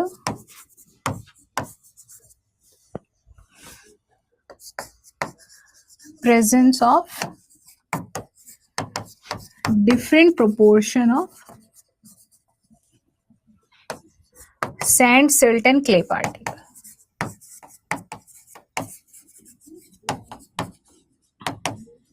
आपकी ना बुक के अंदर एक टेबल होगी और ये टेक्सचरल क्लास वाला डायग्राम होगा वहां पे, वो देख लीजिएगा, समझ में आ जाएगा वहां से। ठीक है, कुछ एग्जांपल्स मैं आपको बता देती हूं। If a soil contain, example, if a soil contain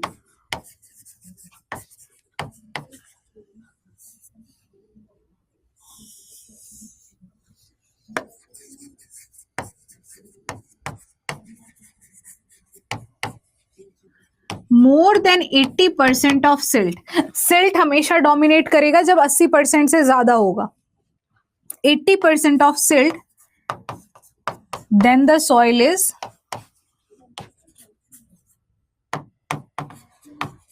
silty soil. अगर 80% से मेरा सिल्ट ज्यादा है तभी मेरी सॉइल जो होगी वो सिल्टी सॉइल होगी। ठीक है, if my soil have more than 80% or 85% of sand, then my soil is sandy soil। ठीक है, अगर मेरी if soil contain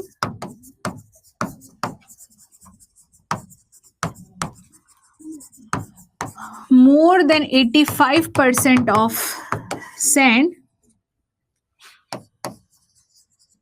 then my soil is, then soil is sandy soil। ठीक है, if clay is more than 40%,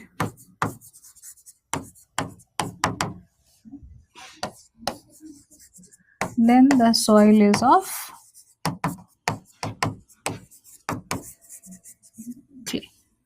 clay type डालो। अब loamy soil कब होगी, ये तो हमने डिफरेंट डिफरेंट कंपोजिशन पढ़ लिया।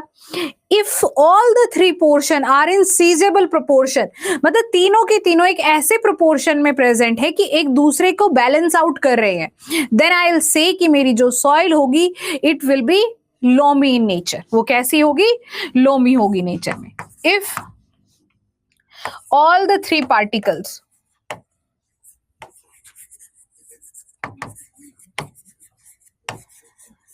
are present in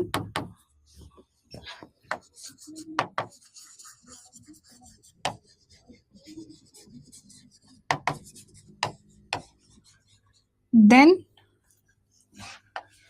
the soil is loamy soil।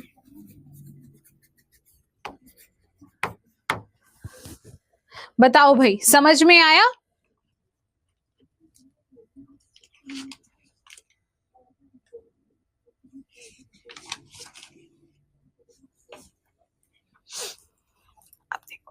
अब जो ये सॉइल टेक्सचर है बच्चों, it's a natural property. Can you change the soil texture of any soil? Can you change the texture? आप किसी चीज का टेक्सचर चेंज कर सकते हो। मैंगो का जो टेक्सचर है वो मैंगो का ही रहेगा, ऑरेंज का जो है वो ऑरेंज का ही रहेगा। सो ये जो सॉइल का जो टेक्सचर है, it's a natural property which can not be changed, और if it can be changed it takes lot of years for natural processes to occur, जिसकी वजह से ये आपका चेंज हो सकता है। ठीक है, क्ले की कंसंट्रेशन ज्यादा हो जाए, कम, but it can be manipulated. हम इसे मैनिपुलेट कर सकते हैं if we want to do the agriculture. अगर हमें एग्रीकल्चर करना है तो हम इसे हमारी नीड के अकॉर्डिंग क्या कर सकते हैं, मैनिपुलेट कर सकते हैं, मॉड्यूलेट कर सकते हैं, so that that can area can be cultivated. अब मान लीजिए आपके पास एक सॉइल है that is of Sandy nature, वो सैंडी सॉइल है, सो क्या आप वहां पर क्रॉप ग्रो कर सकते हो? नहीं कर सकते, क्योंकि वाटर रिटेंशन नहीं होगा, न्यूट्रिएंट रिटेंशन नहीं होगा, तो आपकी जो क्ले, आपकी जो सैंड है वो नहीं फीजिएबल है वहां पर क्रॉप ग्रोथ के लिए, तो आप एग्रीकल्चर नहीं कर सकते। But we can't waste our land, can't waste our soil. तो क्या कर सकते हैं हम वहां पर, if more of the sandy nature बहुत ज्यादा है सॉइल का, then we can add clay. आप वहां पर क्ले ऐड कर दो। लाइक एक फील्ड के अंदर आपका 100 kg सैंड है, तो आप वहां पे 30 kg क्ले ऐड कर दो, प्लस ऑर्गेनिक मैटर की वाटर रिटेंशन और ज्यादा होगी, ये फर्टिलिटी भी प्रोवाइड करेगा। ठीक है, तो अगर ये कहा जाता है कि अगर मेरी सैंडी सॉइल है तो आप वहां पर क्या ऐड कर दो, लाइक एक बेंटोनाइट क्ले का नाम सुना है आप लोगों ने?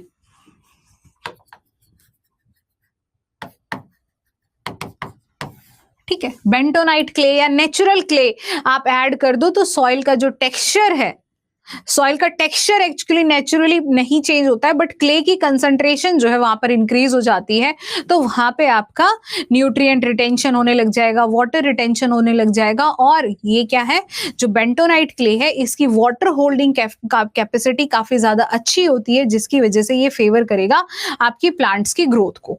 ठीक है, तो ये हो गया। अगर मेरी सॉइल बहुत ज्यादा क्लेई है, तो इज दैट गुड और फिजिएबल फॉर एग्रीकल्चर? क्या वो फिजिएबल है मेरी एग्रीकल्चर के लिए, if my soil is more of the clay nature?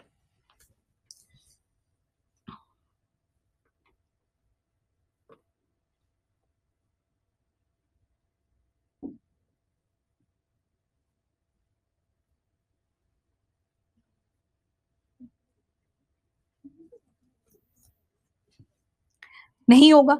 और एक चीज यहां पर हम ये भी कर सकते हैं, बेंटोनाइट क्ले आप ऐड कर सकते हो, या टैंक सिल्ट आप ऐड कर सकते हो। जैसे पानी जमा होने लग जाता है ना, धीरे धीरे नीचे मिट्टी बैठती जाती है पानी टैंक के अंदर, तो वो जो मिट्टी है आप उस सिल्ट को भी यूज कर सकते हो, जो डैम वगैरह के अंदर इकट्ठी हो जाती है। You can use that tank silt as well to incorporate in your sandy field. जहां पर सैंडी सॉइल है वहां पर आप टैंक सिल्ट भी ऐड कर सकते हो, because it contain more of the clay particle, इसमें क्ले ज्यादा होता है। ठीक है, तो जिसकी वजह से सैंडी सॉइल की प्रॉपर्टी ठीक होगी। अब आपका क्ले सॉइल की बात करते हैं। अब क्ले सॉइल ज्यादा है, तो क्ले सॉइल के अंदर भी क्या होगा, आप प्लांट नहीं ग्रो कर सकते। So what can I do, क्या करना चाहिए मुझे क्ले की प्रॉपर्टीज को कम करने के लिए, उसकी स्टिकीनेस को कम करने के लिए?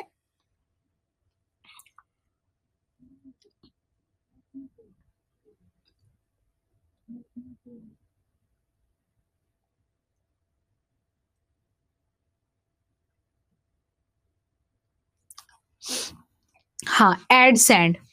अगर हैवी क्ले है, बहुत ज्यादा क्ले की कंसंट्रेशन है, सैंड ऐड कर दो। ठीक है, और दोनों की न्यूट्रिएंट रिटेंशन या न्यूट्रिएंट कैपेसिटी या न्यूट्रिएंट प्रोपोर्शन को चेंज करने के लिए you can add nitrogen, phosphorus, potassium आप ऐड कर सकते हो, ऑर्गेनिक मैटर आप यूज कर सकते हो।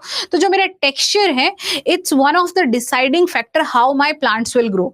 अगर मेरा सैंड बहुत ज्यादा होगा तो भी मैं क्रॉप को ग्रो नहीं कर सकती। My crop needs a equal proportion of all these 3 soils.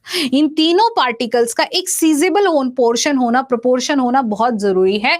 इसलिए ये जो लोमी सॉइल है, it's the best for agriculture.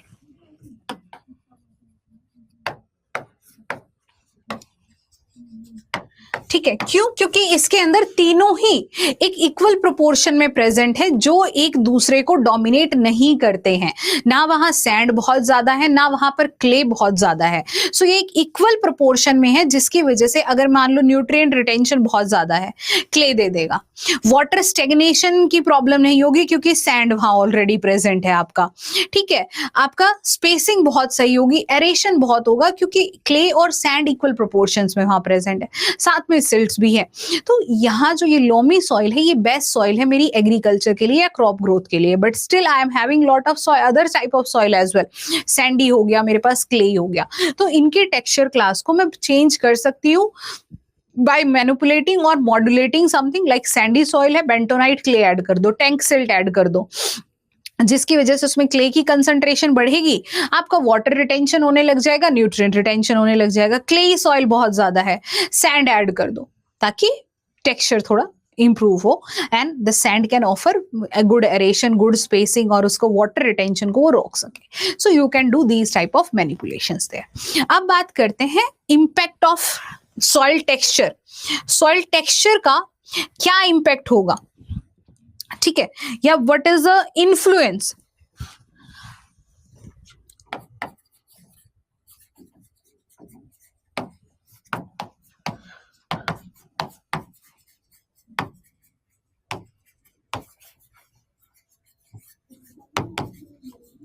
Influence of soil texture on physical properties.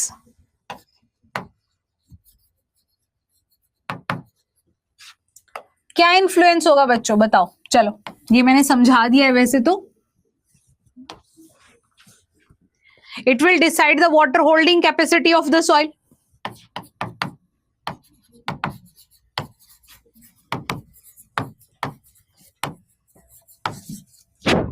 Water holding capacity of soil.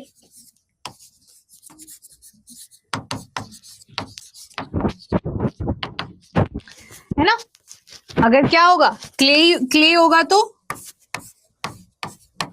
More water retention,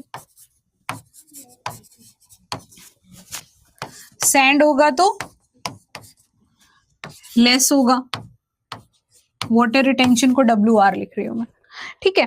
फिर आपका क्या हो जाएगा, similar with the same with the nutrient retention.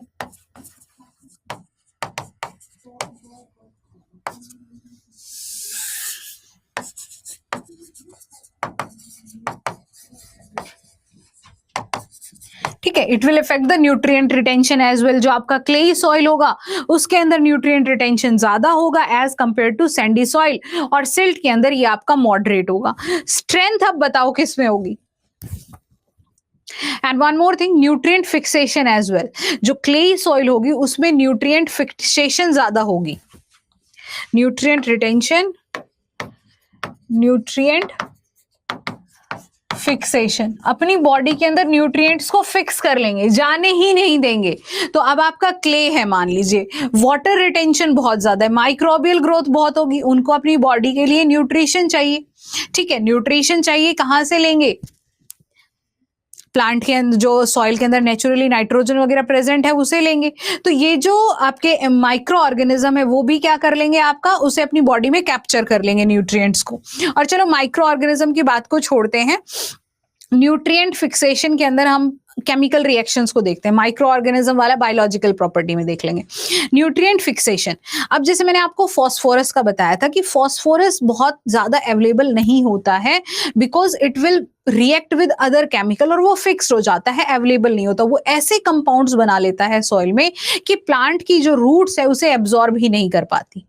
ठीक है, लाइक आपका phosphate बना लेगा, कैल्शियम मैग्नीशियम फॉस्फेट बना लेगा आपका, ठीक है, आपका ऑर्थोफॉस्फेट बना लेगा, हाइपोक्लोराइड बना लेगा। तो ये सब जब बन जाते हैं डिफरेंट डिफरेंट कंपाउंड, तो मेरा क्या होगा, जो फॉस्फोरस की अवेलेबिलिटी है वो कम हो जाएगी। फिक्सेशन कैसे होगा, जैसे मेरे नाइट्रोजन है, फॉस्फोरस है, पोटेशियम है, ये सब किसी दूसरी चीजों के साथ में रिएक्ट कर जाएंगे और ऐसे कंपाउंड बनाएंगे, या तो वो लीच आउट हो जाएंगे या वो वहीं फिक्स हो जाएंगे कि प्लांट उनको एब्जॉर्ब ही नहीं कर सकता।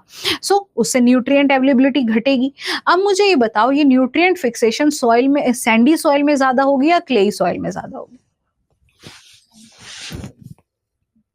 बताओ किस में ज्यादा होगी, सैंडी सॉइल में ज्यादा होगी या फिर आपकी क्ले सॉइल में ज्यादा होगी।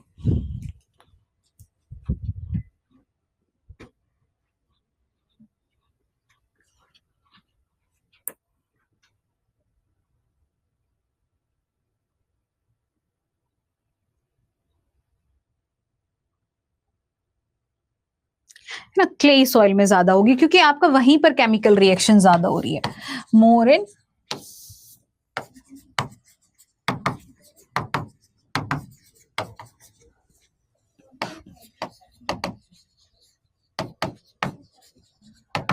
by reacting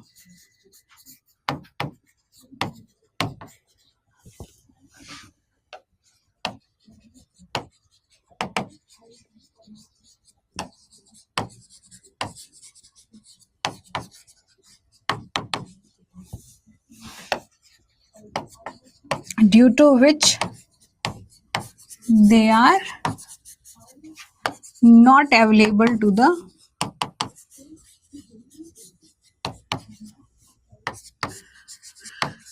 plants. अब मान लीजिए ये मेरे पास क्ले पार्टिकल है, इस पे नेगेटिव चार्ज है, ये नाइट्रोजन है, ये मेरा पोटेशियम है, ठीक है। अब इस नाइट्रोजन को बहुत ज्यादा स्ट्रॉन्ग फोर्स से क्ले ने होल्ड करके रखा हुआ है, बहुत ज्यादा स्ट्रॉन्ग फोर्स से, कि जब आपका यहाँ वाटर सॉल्यूशन आया तो ये वाटर में रिलीज नहीं हुआ। तो क्या मेरे प्लांट्स इस नाइट्रोजन को एब्जॉर्ब कर पाएंगे? नहीं कर पाएंगे, क्योंकि इसको बहुत टाइटली फोर्स से क्ले ने अपने पास पकड़ा हुआ है। तो ये क्या हो गया, ये फिक्स हो गया क्ले पार्टिकल के ऊपर, ये रिलीज नहीं हो रहा है, वहां से क्ले उसको रिलीज नहीं कर रही है, ठीक है। जितना ज्यादा ये स्ट्रॉन्गर फोर्स होगा उतनी ज्यादा आपकी फिक्सेशन होगी, और ये फिक्सेशन क्ले सॉइल में ज्यादा होती है as compare to your sandy soil. Sandy soil में बिल्कुल नेग्लिजिबल ये होती है, ठीक है। तो एक तो न्यूट्रिएंट रिटेंशन हो गया कि किस तरीके से मेरी न्यूट्रिएंट रिटेंशन होगी अगर मेरी सॉइल के अंदर क्ले की कंसंट्रेशन ज्यादा है, ठीक है। एक ये प्रॉपर्टी हो गया आपका। ड्रेनेज,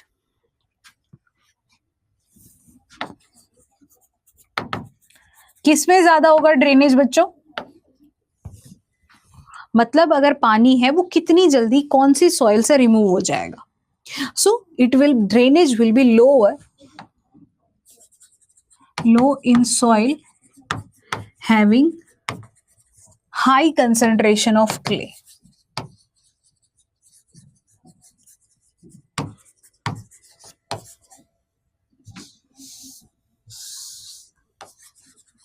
But good in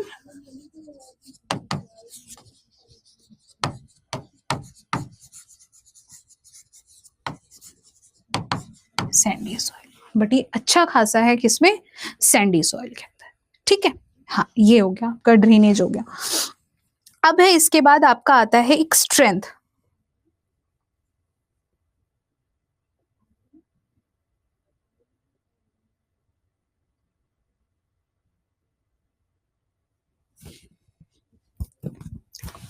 अब ड्रेनेज हो गया। अब मैंने आपको ये बताया कि क्ले जो है उसके ऊपर नेगेटिव पार्टिकल है, तो नेगेटिव चार्ज तो रिटेंशन ज्यादा करेगा, ड्रेनेज हो गया। अब आपका हो गया स्ट्रेंथ, सॉइल स्ट्रेंथ। अब सॉइल स्ट्रेंथ किसकी ज्यादा होगी ये बताओ मुझे।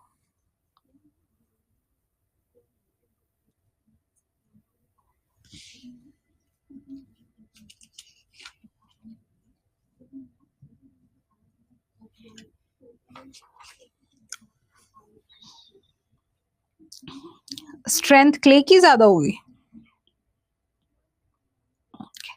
देखो ये, हाँ, स्ट्रेंथ जो है it depends upon the moisture. Strength of the soil it depends upon the moisture. अगर जो आपकी क्लेई सॉइल है वो ड्राई हो जाती है तो it will offer more strength, वो भी ज्यादा स्ट्रेंथ देती है। अब आपकी सैंडी सॉइल है, वहां पर मॉइस्चर बहुत कम, तो ऊपर तो वो बहुत फ्रेबल दिखेगी, बहुत आपकी फाइन दिखेगी, बट जब आप नीचे उसको देखोगे तो you will find hard pan वहां डेवलप हो जाते हैं। जो सॉइल के पार्टिकल्स हैं वो इतने, क्योंकि उनके अंदर स्पेस बहुत ज्यादा है। देखो आपके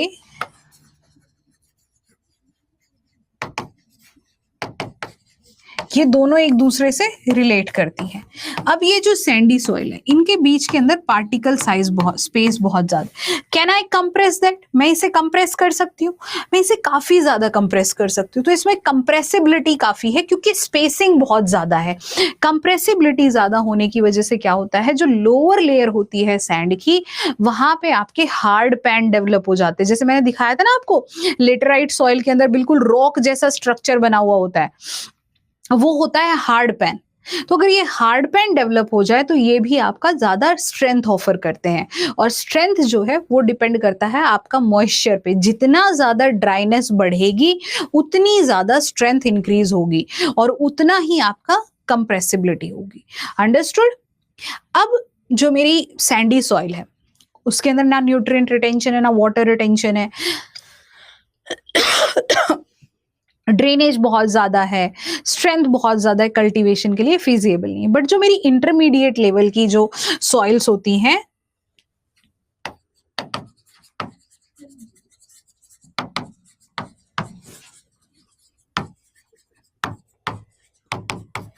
like loamy soil,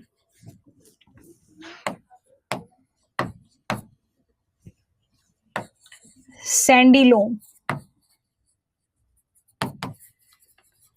clay loam, etc. are the best for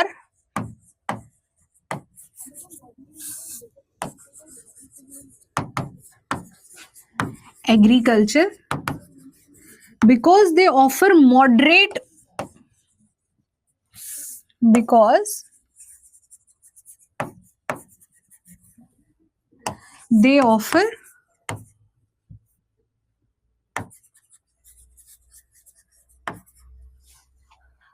moderate properties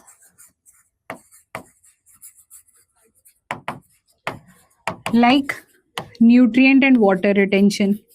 ना ही बहुत ज्यादा न्यूट्रिएंट रिटेंशन है ना ही बहुत ज्यादा वाटर रिटेंशन है, मतलब इसमें न्यूट्रिएंट फिक्सेशन भी बहुत ज्यादा नहीं हो रहा है और आपका मॉइस्चर भी बहुत नहीं रुक रहा है, जितना नीडेड है उतना ही है यहाँ। ठीक है, न्यूट्रिएंट रिटेंशन हो गया आपका, वाटर रिटेंशन हो गया।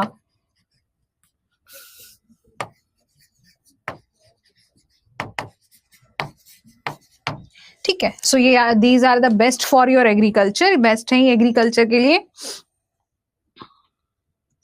अब एक चीज देखो, एक मैंने आपको शायद बताया होगा हैवी सॉइल और लाइट सॉइल। जो हैवी सॉइल है they contain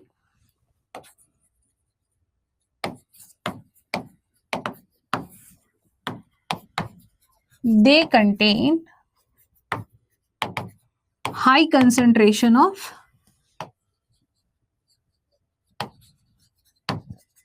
of clay, like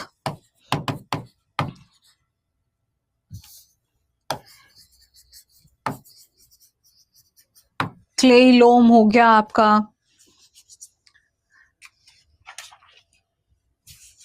silty clay लोम हो गया, एक्सेट्रा। फिर आ गया आपका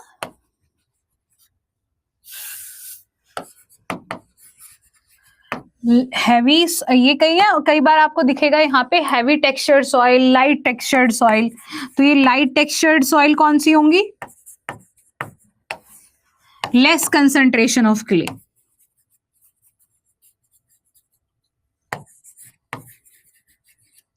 एग्जाम्पल सैंडी लोम।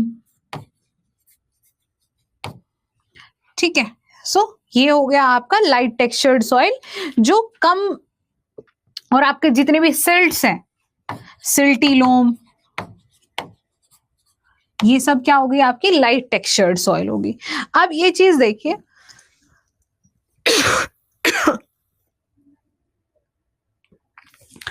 जो आपकी हैवी टेक्सचर्ड सॉइल है they are suitable for cotton cultivation, ये कॉटन कल्टीवेशन के लिए सुटेबल है। और जो लाइट टेक्सचर्ड सॉइल है like potato is there, tobacco is there, etcetera. So बताइए, समझ में आ गया आपको अच्छे से सॉइल टेक्सचर? जिसको नहीं समझ में आया वो बताइए। पहले ये बताइए अच्छे से आ गया समझ में कि सॉइल टेक्सचर मेरा होता क्या है, इसके पार्टिकल्स क्या कौन कौन से होते हैं, पार्टिकल्स की प्रॉपर्टी क्या क्या है, ये किस तरीके से मेरी सॉइल के प्रॉपर्टीज को इफेक्ट करेंगे, और टेक्सचरल क्लास ऑफ सॉइल होता क्या है। तो ये मुझे आप लोग बताइए कि आपको सब अच्छे से समझ में आ गया या नहीं आया। अगर किसी को कोई डाउट है तो पूछ लो मुझे।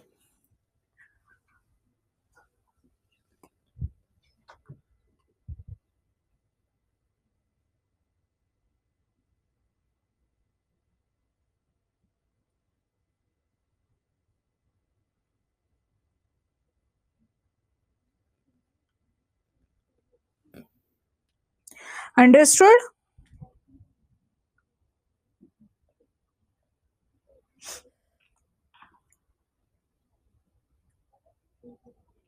ये हिमानी, ऐश्वर्या, आदित्य, सौभाग्य, ऑल क्लियर? सो कल हम जो करेंगे, कल हम पढ़ेंगे आपका सॉइल टेक्सचर और कोशिश करेंगे स्ट्रक्चर और मॉइस्चर, कल दोनों स्टार्ट करते हैं, कोशिश करेंगे कि हम खत्म कर दें।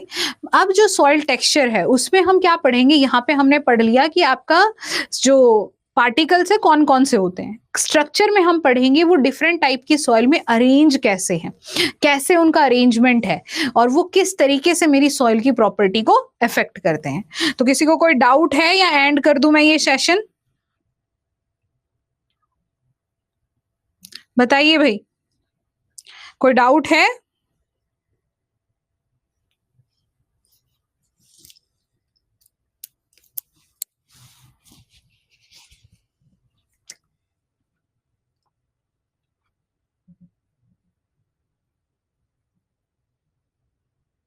नहीं है? एंड कर दूं सेशन? चलो रिवाइज कर लेना आप लोग सभी ये।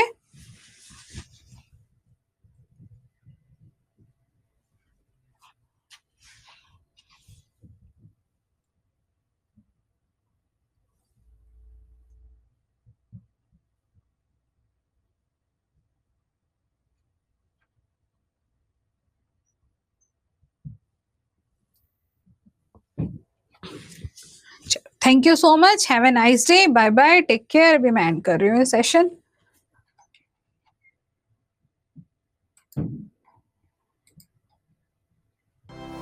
स्टडी IQ IAS, आपका सिलेक्शन हमारा मिशन।